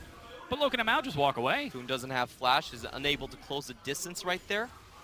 Still, that mid-tier 1 is very low health. They might be able to get here before Loken can clear the wave. It's going to crash in, and TOP, they don't even contest it. They just turn around as 5 and fall back. Yeah, this is really risky doing this. Your Zoom already has his teleport up, and you're going to have to face a flank from your bot lane. So I don't really blame them for kind of stepping back and assessing the situation again and going, okay, we might get that turret, but we also might get aced at the same time. Not the very safe play. Especially knowing that their favorite objective in the whole wide world is coming up in just 2 minutes, it appears on the map. Zoom, he's making his way down towards this mid lane, sitting on that Call of the Forge God, as you mentioned. I mean, who needs to use teleport where you can just walk it up? They're actually sieging towards mid right now and breaking it down. Meanwhile, there's action bottom. Yagao is unable to get the Nether Spear. Flashes, Rift walks away. That's teleport from Zoom. He's going to try to turn this into a fight. Yagao looking for the slow. That's the whole Call of the Forge God. Gets the first hit, get the second hit as well. He gets it. He chases. Gung is dead. Late teleport from Moyu to try to get in as Zoom is way too deep. Almost certainly giving up this kill. Bit of redemption for TOP as they are finally on the board. I feel like that was super over-aggressive from Jingdong. Yagao couldn't really go back into the fight anymore. Shyvana was there. She could have easily killed him right there. So it was kind of Zoom going, I really feel like it was overzealous in using his flash for that as well. Did manage to get the kill onto Gung. Maybe it's just about sending the message like, hey, even if you do get the full channeled ultimate onto this Malzahar, I will chase you down myself. Don't mess with my teenage faker. He's untouchable. That being said, though, still, it's very close to even. We're seeing Jingdong with about a 1,500 gold advantage, 3-0-4 on that Cassidy. Zoom 4-1-2 with an Abyssal Mask on that Ornn on the top half of the map. Now Wit's End is finished for Loken. Jingdong are quite happily scaling. Yep, Jingdong in a very strong position right now, especially this is the time when Varus is much more powerful than Caitlyn on the map. Caitlyn's still looking for that 2-item edge to really start ramping up in the late game. The next team fight, I feel like TOP, the players to watch are really Phage and Goon to see how they can lock down Yagao and try to keep his damage from wiping out Chocho at this point. Yeah, you can see Yagao. He's being a little bit more respectful here now that he was unable to get the Null Sphere onto Goong's Nether Grasp. Wow, that is really, because you have to predict the ultimate from Malzahar. Yeah. The animation is almost instant, so that is impressive. He read his mind right there. Yeah. You know, they probably met each other in the void. He knows what he's going to do there. So. Oh yeah, you're actually right. Perhaps even a little bit of the lore matchup as well. Malzahar stole Kassadin's daughter and took her into the void. He's a and kidnapper? She disappeared. Yeah. In the old lore. We don't know if that's been confirmed in the new lore yet. Okay. That changes my perspective on Kassadin a little bit. Yagao perhaps looking for a bit of revenge in the lore matchup. But still, we're just waiting for these big items. Static Shift finally finished on Chuchu, so he does have that 2-item spike. Morelos and Haunting Guise for Goong, allowing him to get just a bit more damage with that magic penetration as Loken has picked up red buff. We can see the problem from TOP right now is they can no longer go into that sieging game. The only outer turret left is that mid turret, and they're a bit too afraid to go into that. Yagao is just so fed at this point. He already has his Lich Bane up, so that's a free split push lane for him. We can see that Jingdong are pivoting toward his lane just because there's so much pressure there, and TOP is really struggling to keep up. Ooh, Goong with the wave clear doesn't even get the Malefic Visions off. He's able to clear out most of these minions rather easily. Quick suppression, but Clid immediately cleanses. Look at that, the QSS very early on to keep himself safe, but at this point it's nearly a necessity against the Malzahar. I actually felt like he was trying to bait that out. Oh, Abyssal Voyage, that's a quick snare. Meanwhile, Loken flashes away, he's slowed. They are chasing up to him, but he's still able to get away from this Clid. Goes in from the side, dodges the Tongue Lash. The stun is flashed away by Phage as TOP have got to turn and retreat. Yeah, TOP don't want to fight this. They no longer have the Malzahar ultimate to limit Yagao's damage, and they really have to back out right there. That was a bit too telegraphed from TOP's side. They're unable to make a catch. Oh, and look at this. Good suppression. It's in their head. They think, oh, maybe Jingdong's going to play like we do. They have to do our thing. But no, Jingdong, they're taking it nice and slow. That's going to be the blue trinket used. Clid with a slow, but still level 12 on XX. He's got a few seconds before his smite is back up, and that's Jingdong turning onto the Baron, getting that isolation damage from Clid. They're going to start working down its health. Yagao is on the side. Call of the Forge God with a 3-man knockup. Cosmic Radiance hits all 5 members. They are invincible as they chase down TOP. It wears off, but still Moyu is so low. Phage is dead. To catch up to Moyu, who does not stand a chance, and he goes down 2 kills to Jingdong. I feel like this is just TOP. They have this plan for their first move, but they don't really think about the repercussions when it comes back to them. So they expended 4 ultimates when they tried to catch out Loken. Loken was able to simply just flash away, and now in the Baron Pit, they can't fight them anymore. Goong has got his ultimate back up. He's ready with the Nether Grasp, but Yagao is on the side. That's the stun. XX dives in. It's so low. He smites early, and Loken locks down the Baron. The Nether Grasp is denied, and Yagao is going to make them pay for it. Another kill. 12-1. Jingdong take the Baron buff. Valiant attempt by top there. Knew he was going down, so he had to try this smite, but too bad for him, doesn't really work out. They pick up more kills, and now we're looking at Yagao on 5-0-6. This man cannot be stopped. Yeah, in the past, Jingdong might have had Doinbi as their heart, as their core, as the essence of the team, but now they found someone new and potentially better. 5-0-6. This Kassadin is doing work, and Jingdong are about to break the map wide open. They have the split push threat at this point. I feel like their team fight is not really an issue for them. Caitlyn is still a ways off from that 3-item crit spike that she really needs to be useful on the map. So pretty much TOP's only choice now is to kind of stay back and defend their high ground. The classic sit back, and we have late game, boys. We've got late game. Just hold it out. I'll scale, and we'll win the late game team fight. Yep. The 2 most common phrases in Chinese solo queue is, one, we have late game, boys, let's hang on. And the second one is, let's stop fooling around, I'm running out of cash in my internet cafe. It's quicker to make a new game than to finish this one off. Well, tragically, this isn't an internet cafe. This is a stadium with fans in it. We have got the whole world watching. TOP versus Jingdong here. No chance to remake here, as Jingdong are going to try to close this out. And TOP, once again, they are faced with a challenge that they are struggling to overcome. 14 match losses in a row. Yeah, it's quite a record. Just for the record, Deficio's loss record, I think it was 13. So TOP, you know, has already surpassed one of our best casters. We might find another great caster from this lineup. Yeah, so you're exactly right. We don't know. Oh, man, that just got real. We love you, Deficio, but also get better. Yeah, I was on his team back then, so it's kind of my problem as well. Okay. All right, Jingdong pushing in towards the tier 2 now. This is the terrifying split push. Kassadin in the mid lane. He doesn't have teleport, but he doesn't need it. Ornn in the top lane. Zoom happily pushing away with his own teleport prepped and ready. Loken, ooh, that's a stun, but Phage is able to pull himself away. Meanwhile, Yagao once again escapes from the threat of danger as XX used his ultimate, but that's 2 turrets going down at once, and still 60 seconds on this Baron. And there's nothing that could have really been done there. XX did try for a pick on the mid lane. Expended his ultimate, did not work, and we're seeing the Ornn converge here to get a bit more damage. Also has that Iceborne Gauntlet, so they're going to be doing a lot of damage to these towers. Now the next wave crashes in. 45 seconds. That's at least one more wave after this. Choo-Choo takes some more poke as Clid happily chips away along with Loken. The wave is slowly starting to break, but it's just getting chipped further and further. Lichbane is doing some work over here. Yagao nearly has a teleport of his own as the Baron Dub Cannon minion continues to work on that turret. So what TOP needs to do is that they need to make a decisive 5-man rush into the bot lane once this next wave comes in. This is the only way they're really going to get out of this situation. We can see Jingdong pinging on the bot side as well. They know this is the most likely attack angle for TOP. So Ornn is also moving in the bot lane. But unfortunately for Goong, if he doesn't commit to this, I don't really see them having a chance to really defend these waves. Yeah, they're just sitting back, trying to hold on. You can see Yagao, he's forced to Rift Walk away from Goong as he did get chipped away. He's finally got his teleport back up. Tragically, it's right as the Baron buff falls off.